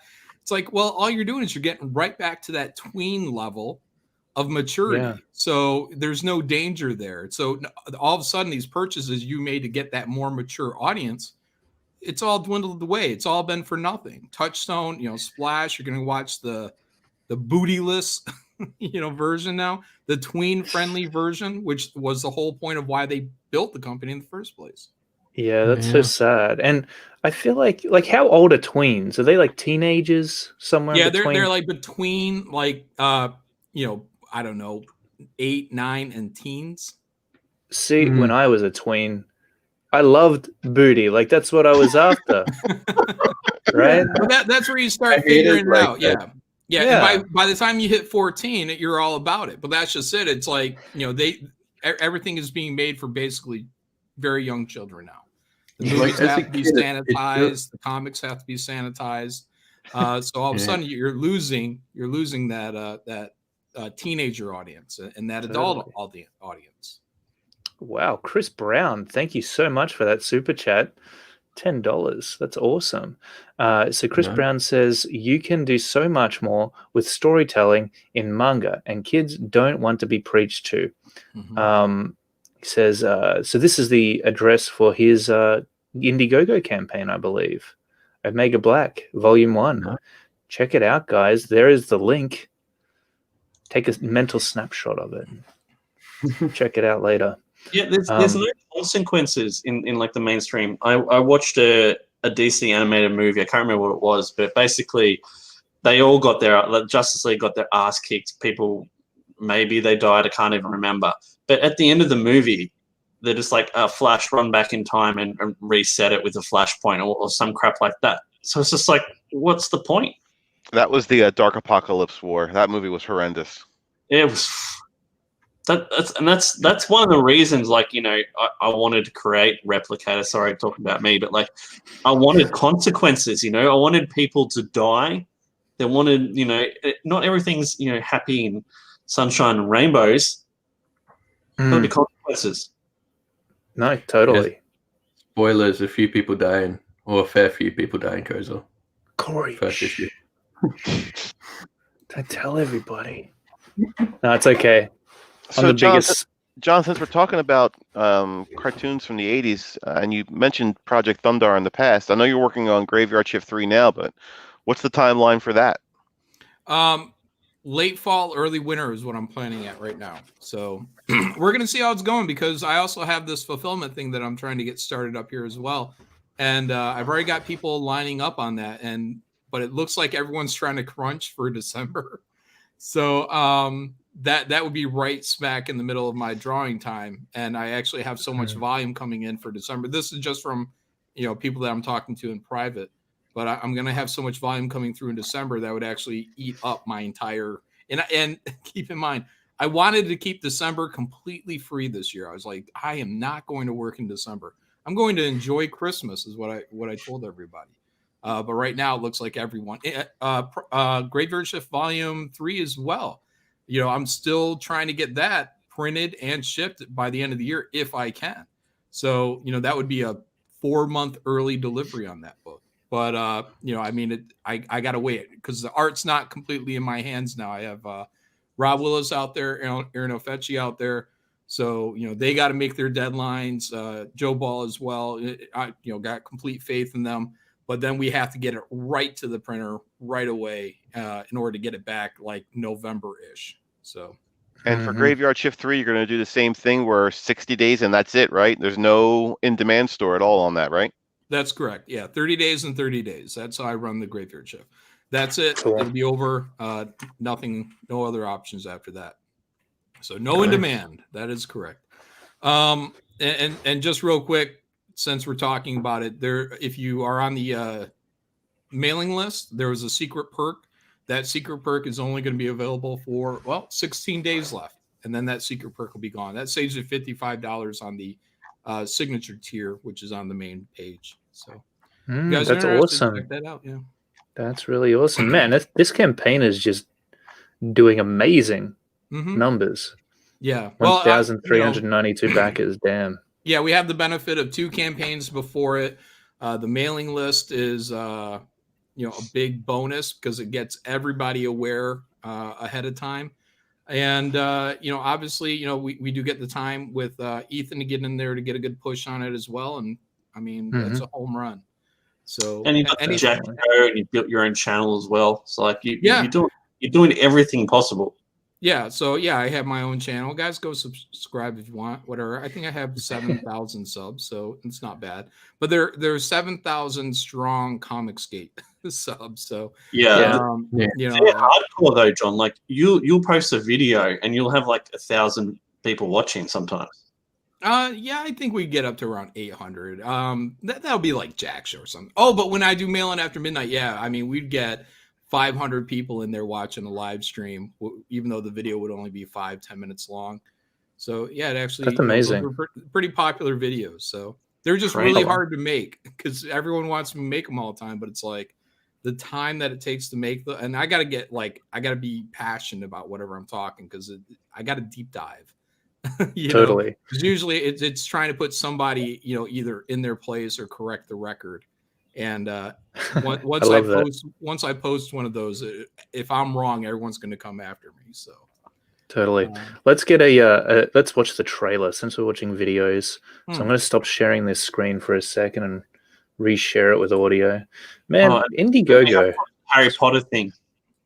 Yeah, you know what? I just looked at that video, Rob. We got to find. Can you find another version of it because it wasn't up the last time I checked. Oh. All right. In the meantime, we'll play this.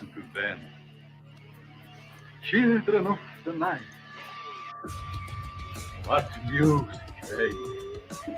Graveyard Shift returns with co-creator Mark Polton and Jawbreakers artist Aaron Ofechi to bring you more villains from the darkest corner of the universe. A master plan unfolds.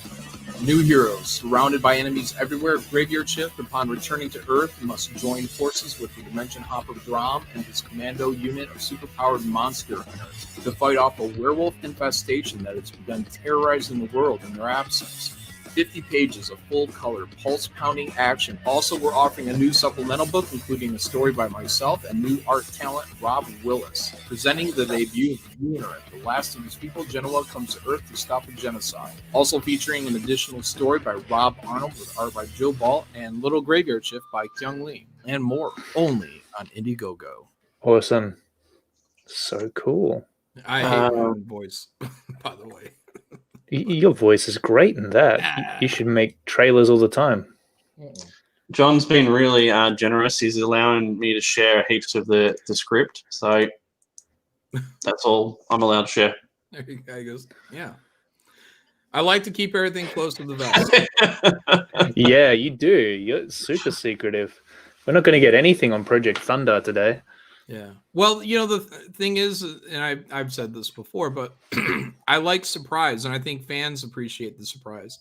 You know, we tend to show things too early and burn kind of the enthusiasm out. So, you know, it's just my way of doing things. Everyone else, you know, do how you want, but my deal. All right, Rob, have you shared the audio? Yeah. Cool.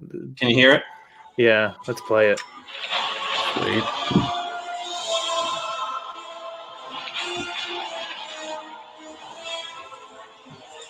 Did you ever make anything happen? Anything you couldn't explain when you were angry or scared?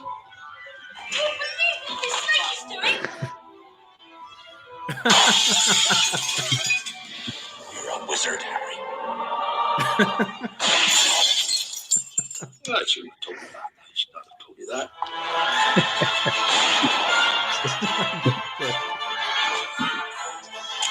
Wingardium Leviosa.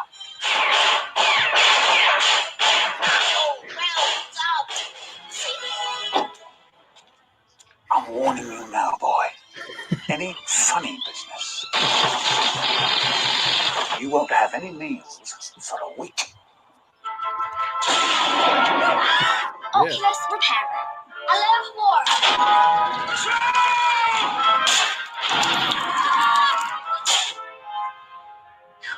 Please note that the Dark Forest is out of bounds to everyone who does not wish to die a most painful death.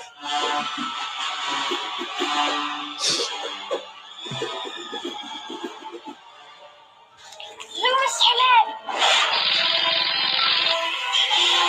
I'll fight you. Neville, I'm really, really sorry about this. You're a little scary sometimes. I think it is clear that we can expect great things from you. Terrible, but great.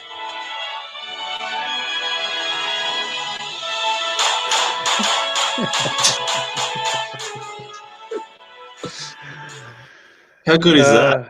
That was good. That was great.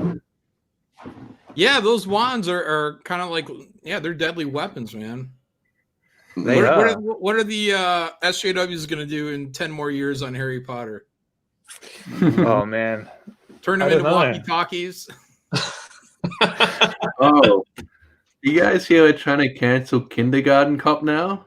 Oh, I actually got the article for that up. What did Kindergarten Cop do? It's like a pipeline in the prison or something. Kindergarten Cop. Here it is. I don't know what exactly Kindergarten Cop has done that's been so terrible. Likened to the birth. Oh. Birth of a Nation is a old. I don't know if you guys know that or not. It might be a U.S.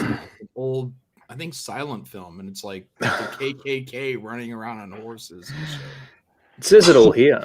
It says Portland's Northwest Film Center pulls film from summer drive-in schedule after critics say it promotes school to prison pipeline. My goodness. What? Maybe it could be educational then. Maybe people need to watch it. I don't know. It's come to this Kindergarten Cop, a banal 1990s comedy action movie starring Arnold Schwarzenegger, the man, as a police detective who masquerades as a teacher, has been cancelled and likened to the explicitly racist silent film Birth of a Nation.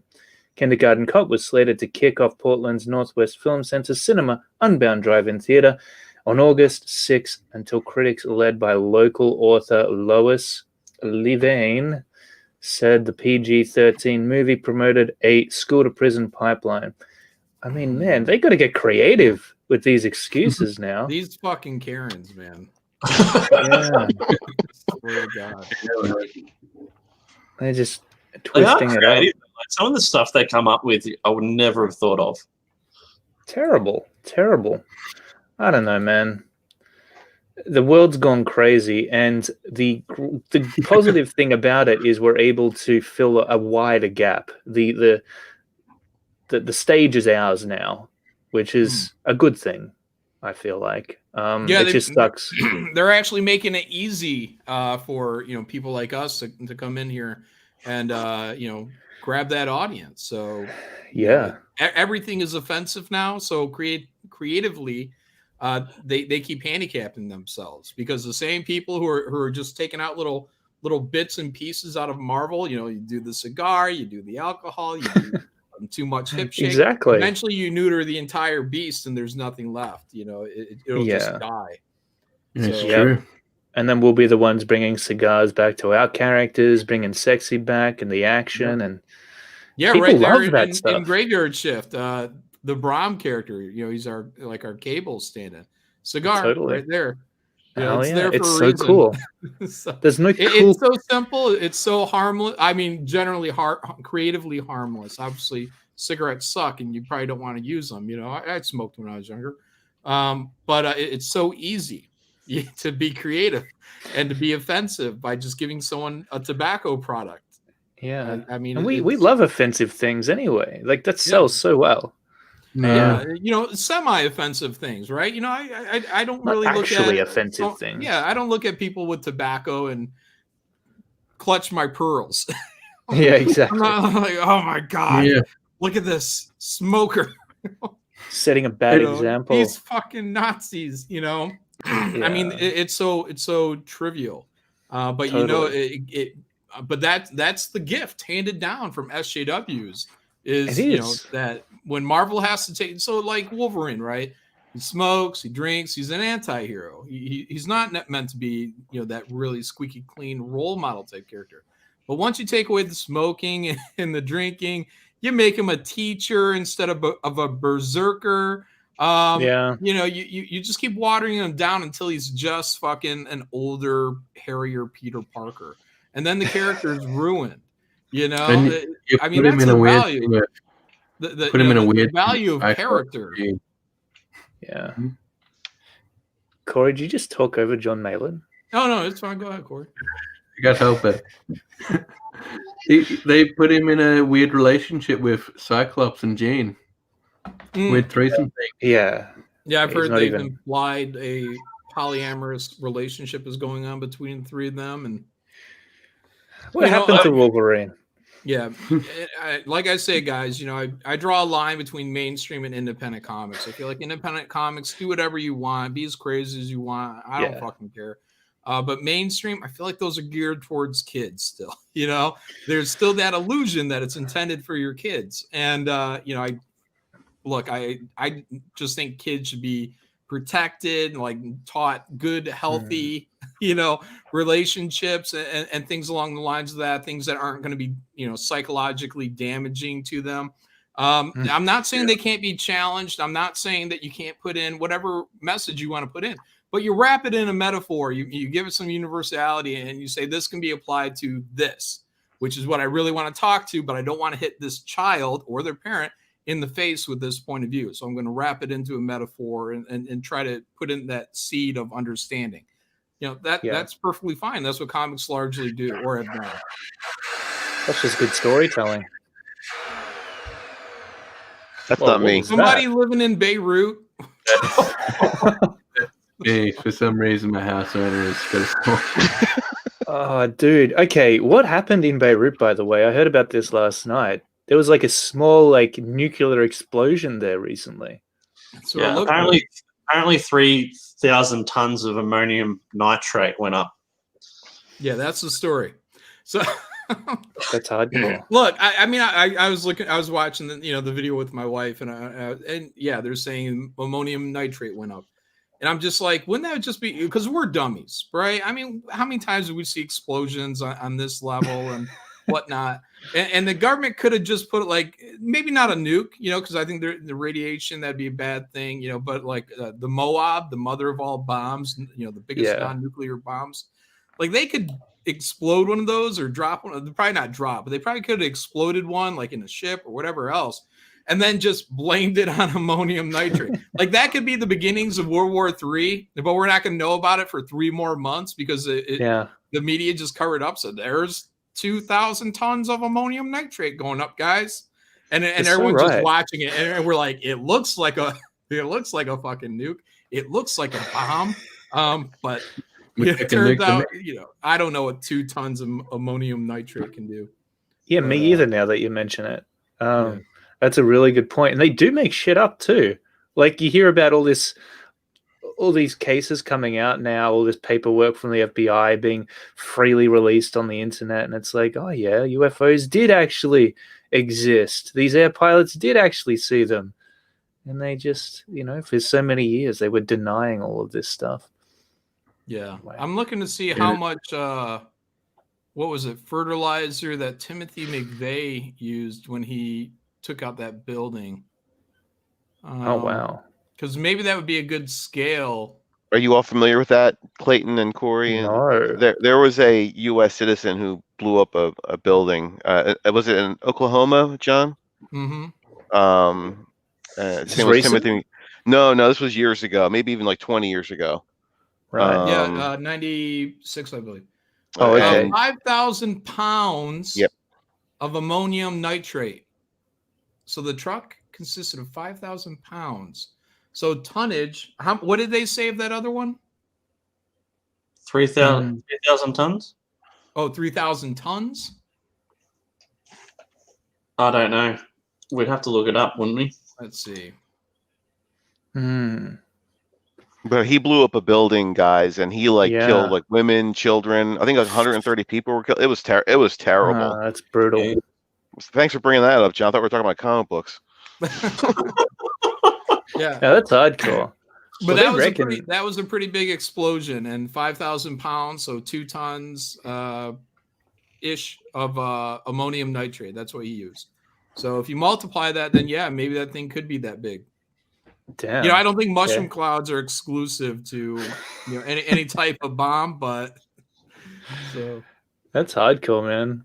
Oh well, there you go. Ammonium nitrate. That actually happened the day I graduated from basic, and I went to Fort Sill, Oklahoma, and they locked us down on that day because that building had been blown up, and they didn't know if the word we could have been pulled out to go out there and do something, so they locked us down on graduation day. Yeah, I see. All right, and he's a Michigander. I do believe he's a Michigander too. So. I guess that was crazy though. The buildings were just like flying away like confetti. Well, this latest one. Yeah, it was, man. It was mental. It was crazy. How many tons did they say it was of ammonium nitrate? Did we find out, Rob? Yeah. Okay. In other news, I haven't watched it yet. Like I don't know anything about it, but this Ellen DeGeneres business. What's going on in the world of Ellen DeGeneres? Well, it turns out Ellen was a bit of a bee to everyone on her show. Specifically, in what way? I think she's just like a mean-spirited person, like Steve Jobs. Yeah, man, dude. I mean that's a lot to do about nothing, though. Ellen DeGeneres being a bitch, who cares? I mean, a lot of these celebrities, they're all pricks and whatever. And sometimes it takes that attitude to get to where you are in life, Totally. So, I mean, you got to work hard. There's a lot of, hanger-ons, and you got to learn how to brush people off. So, I mean, is she a bitch? Who cares? I mean, she's not guilty of anything. Well, nothing that anyone else in Hollywood has been guilty of. Like, everyone's a fucking saint compared to Ellen. Like, get out of town. Lots of people might think you're an asshole, Corey.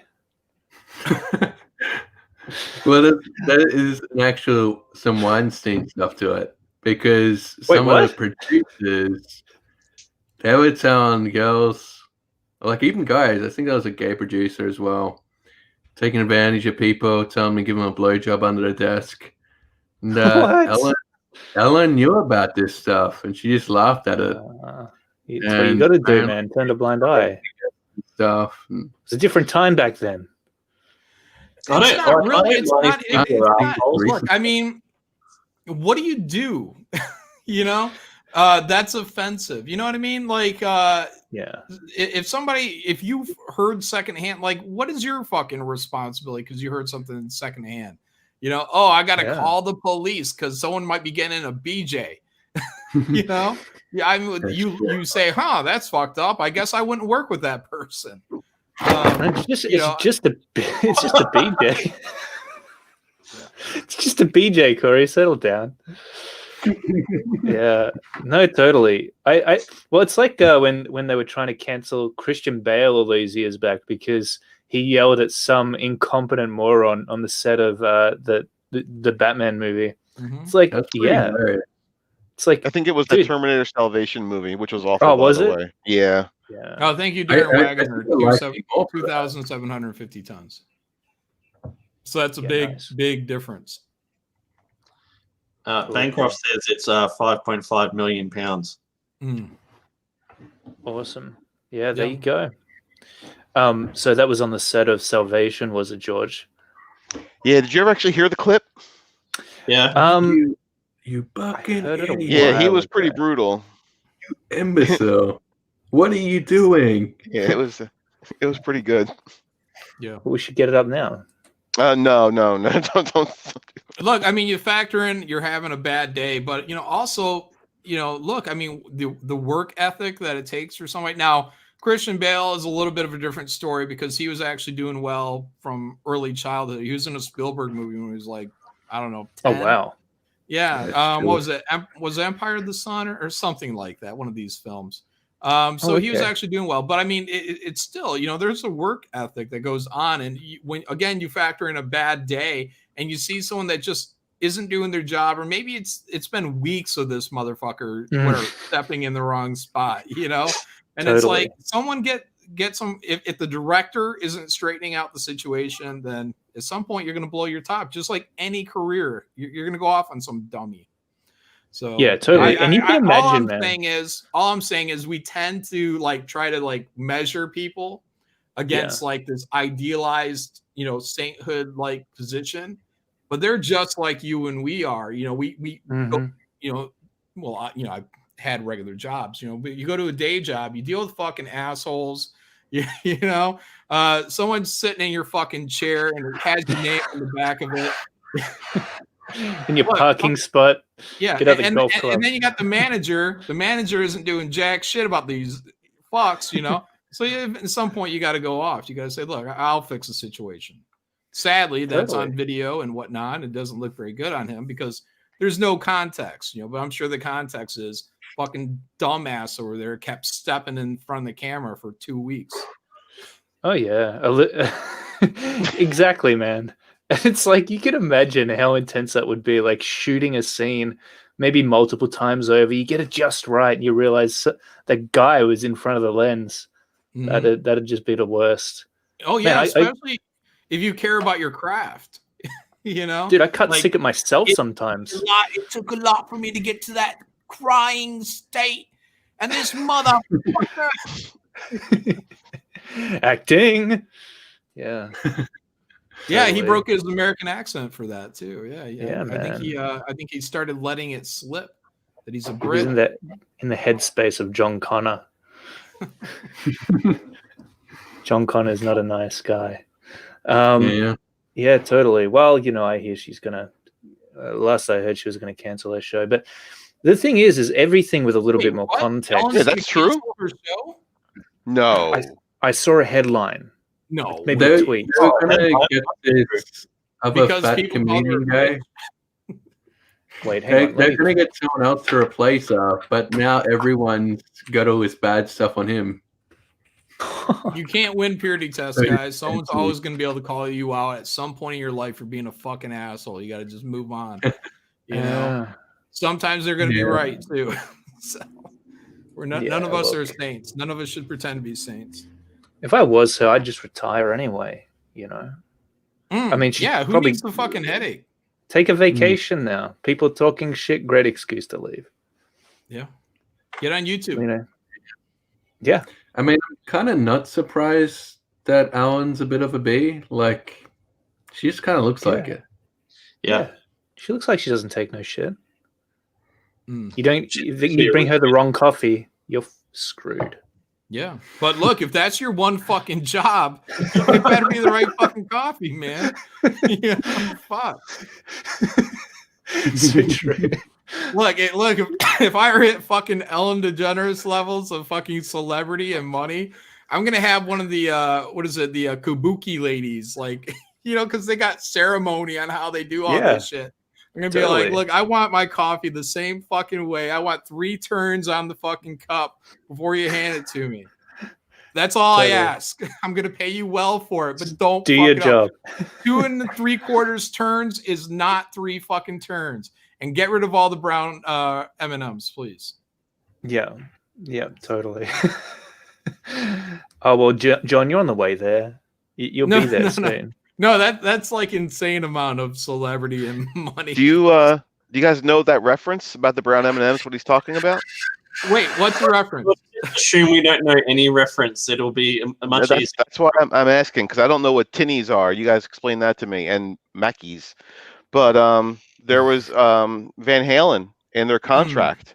They would say in the contract, we want, you know, to have this in our studio. We want to have this. We want to have this, and we don't want to have any brown M&Ms.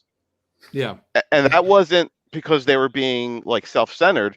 They wanted to know that whoever they were giving their contract to was reading the contract, and that attention was to detail. Yeah, that's good. That's really good. Yeah, I like that. Well, you know, speaking of attention to detail, how about Kozor? Yeah. Oh yeah. Nice. That was better than yesterday's segue. It was just as bad, but good. Oh, come on. That was pretty good. Oh, you guys are almost at 200 backers. 7 more to go, guys. If you haven't backed, run in there. 7 backers. Yeah. You can do it.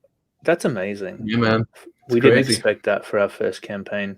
Have you got the audio on there, Rob? Do you want to play the trailer? No, I'll do it again, though. Cool. I think everyone on the panel's backed this. Yeah. George sent me a beautiful email, actually. We met a lot. It was very touching. Oh, thanks, man. Didn't send me an email, George.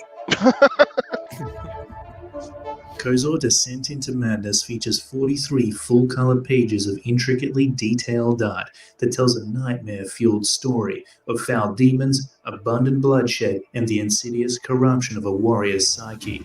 The story centers around a mighty warrior named Chief Baron and his clan of savage swordsmen who embark on a quest into the sacred swamplands of Nimla in search for the mysterious Faceless People, a race of submissive super soldiers who will balance out the odds in a ruthless war between man and demon. But when they're attacked by a flock of flying beasts, their journey proves more fatal than they could have ever imagined.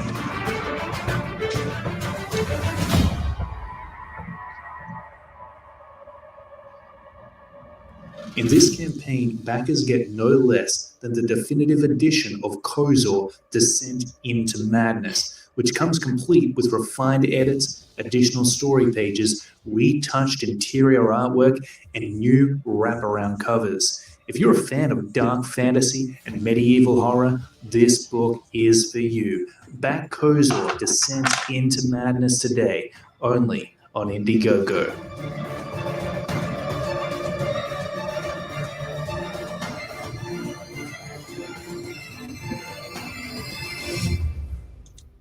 Awesome. Probably a great time for me to bring up. You know, you can upload these now into your StreamYard. I've been meaning to do that. Yeah, that gives you perfect audio for your audience, no interruptions because it mutes everybody's mics. It'll play clean. So I'm gonna do that straight away after this stream because I keep on forgetting, and it gets to like 10 minutes before the stream. I'm like, damn, I have to do that again, but it won't upload in time. Is under 100 megabytes is what it has to be. Less than 5 minutes, under 100 megabytes. Okay, sweet. That's doable. Cool. Yeah, man. I mean, the campaign's doing really well. You know, of course, it always slows down. I'm used to that with all the products and stuff that I've launched on how to draw comics.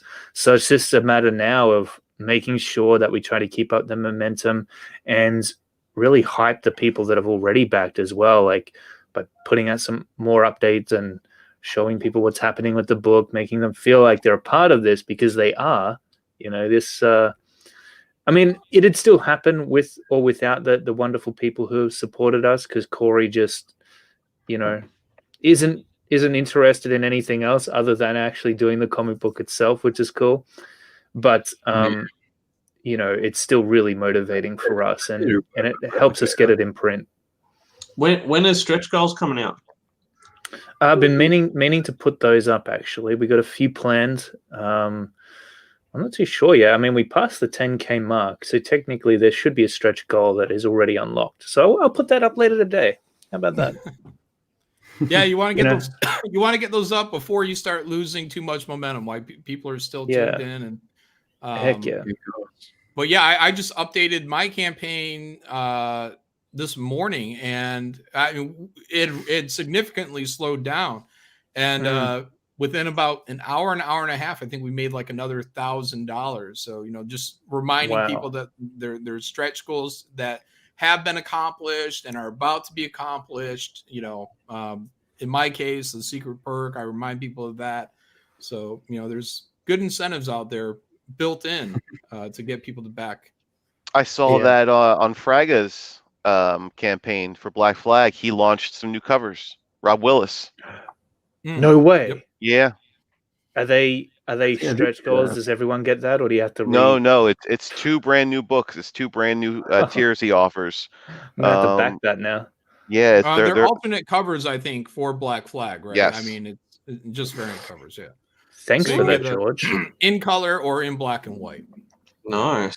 So that's good, because is he in demand, or is he in his second? He's in demand. Probably be in demand. Right. Awesome. Oh, well, let's get that up, because I want to see that. So Black Flag. Yeah. This this book looks awesome. I wanted another cover to pick from for this campaign, actually. Not that I didn't like the ones that were already there, but I felt like that, you know, we could get another one, which would be cool. Variants are pretty cheap, so I mean, it's not a bad idea to take advantage of them. Just don't do 10 or 20. Cool, there it is. There, that looks Miller. amazing. Can't see it. It's all blurry. Is it? Yep. Yeah, it's really small. Hang on, let me make that bigger. Yeah, it's a bit tiny, but maybe I can open it in a new tab. It's a little bit but bigger, also, you know, before you guys hop into, like, you know, more money on the printing end, you know, doing prints, you know, are pretty cheap and affordable. So prints, trading cards, they all lay flat. Totally, man. We're looking forward to doing some trading cards as well. Corey's just wrapping up some of the additional story pages that we're adding into Kozor. And then we'll be jumping onto those cards. Actually, I was doing a head sketch last night. I'm just trying to I'll get it up here. We'll do some show and tell. Johnny Cage says make Rob draw one. What's that? Me? Johnny Cage in chat says make Rob draw one. We should. He's always giving me shit. Always. Oh, that's nice. Oh, yeah. That's interesting. So basically, I'm trying to get my line work a little bit better on the hair, so you can see these really long, curvaceous strands that I've added in there just to break it up a bit. And I've been playing around with the stabilization on my pen tool in Clip Studio. It's really been helping me out, you know. It looks great. Her neck is turned about as far as humanly possible. But I realized that it's right on that uncanny valley. So she's flexible. It works for me. Yeah. I went that Rob Liefeld route. John, you did a cover for Super Dead, yeah? Oh yeah, that was nice.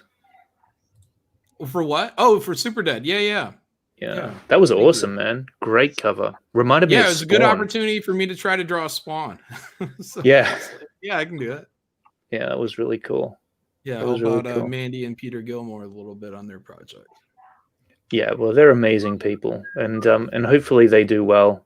There it is. Mm-hmm. Yeah. Oh yeah, yes. Shane Davis got me in wanting to draw a cat, so I did a quick.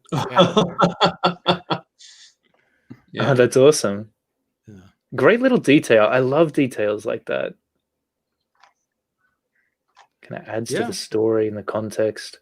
Yeah, this is an exciting book. I like dark superheroes, like like Spawn and the Darkness. So hopefully people check out Super Dead as well if they're into that stuff.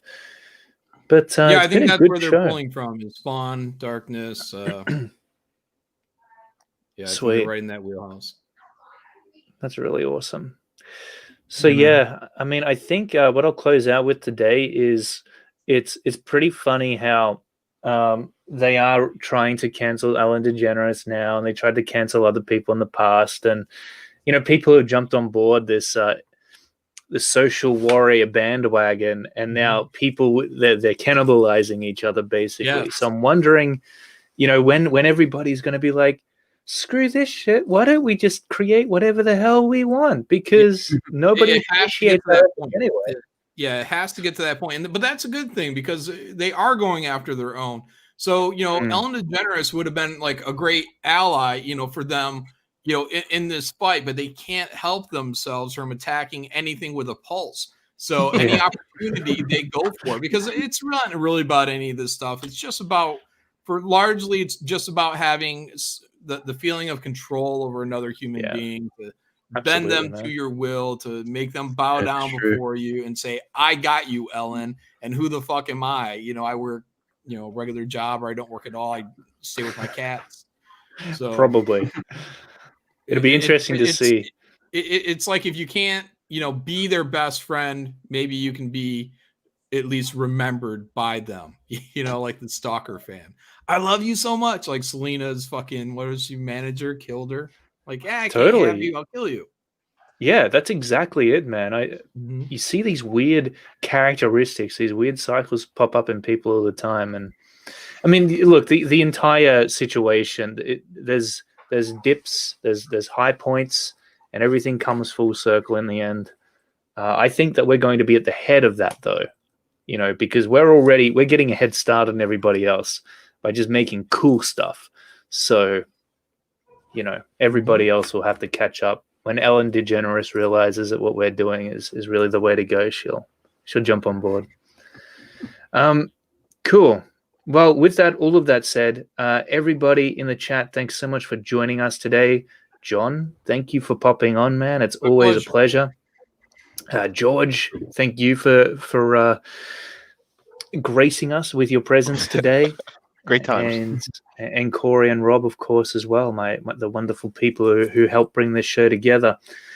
Check out Graveyard Shift 3. Check out The Replicator. Check out Kozor. And, of course, Super Dead. These are all fantastic Indiegogo projects that are currently live right now, although Rob's Replicator 3 is actually a pre-launch page. So get on that email list if you want some special perks and rewards on launch day.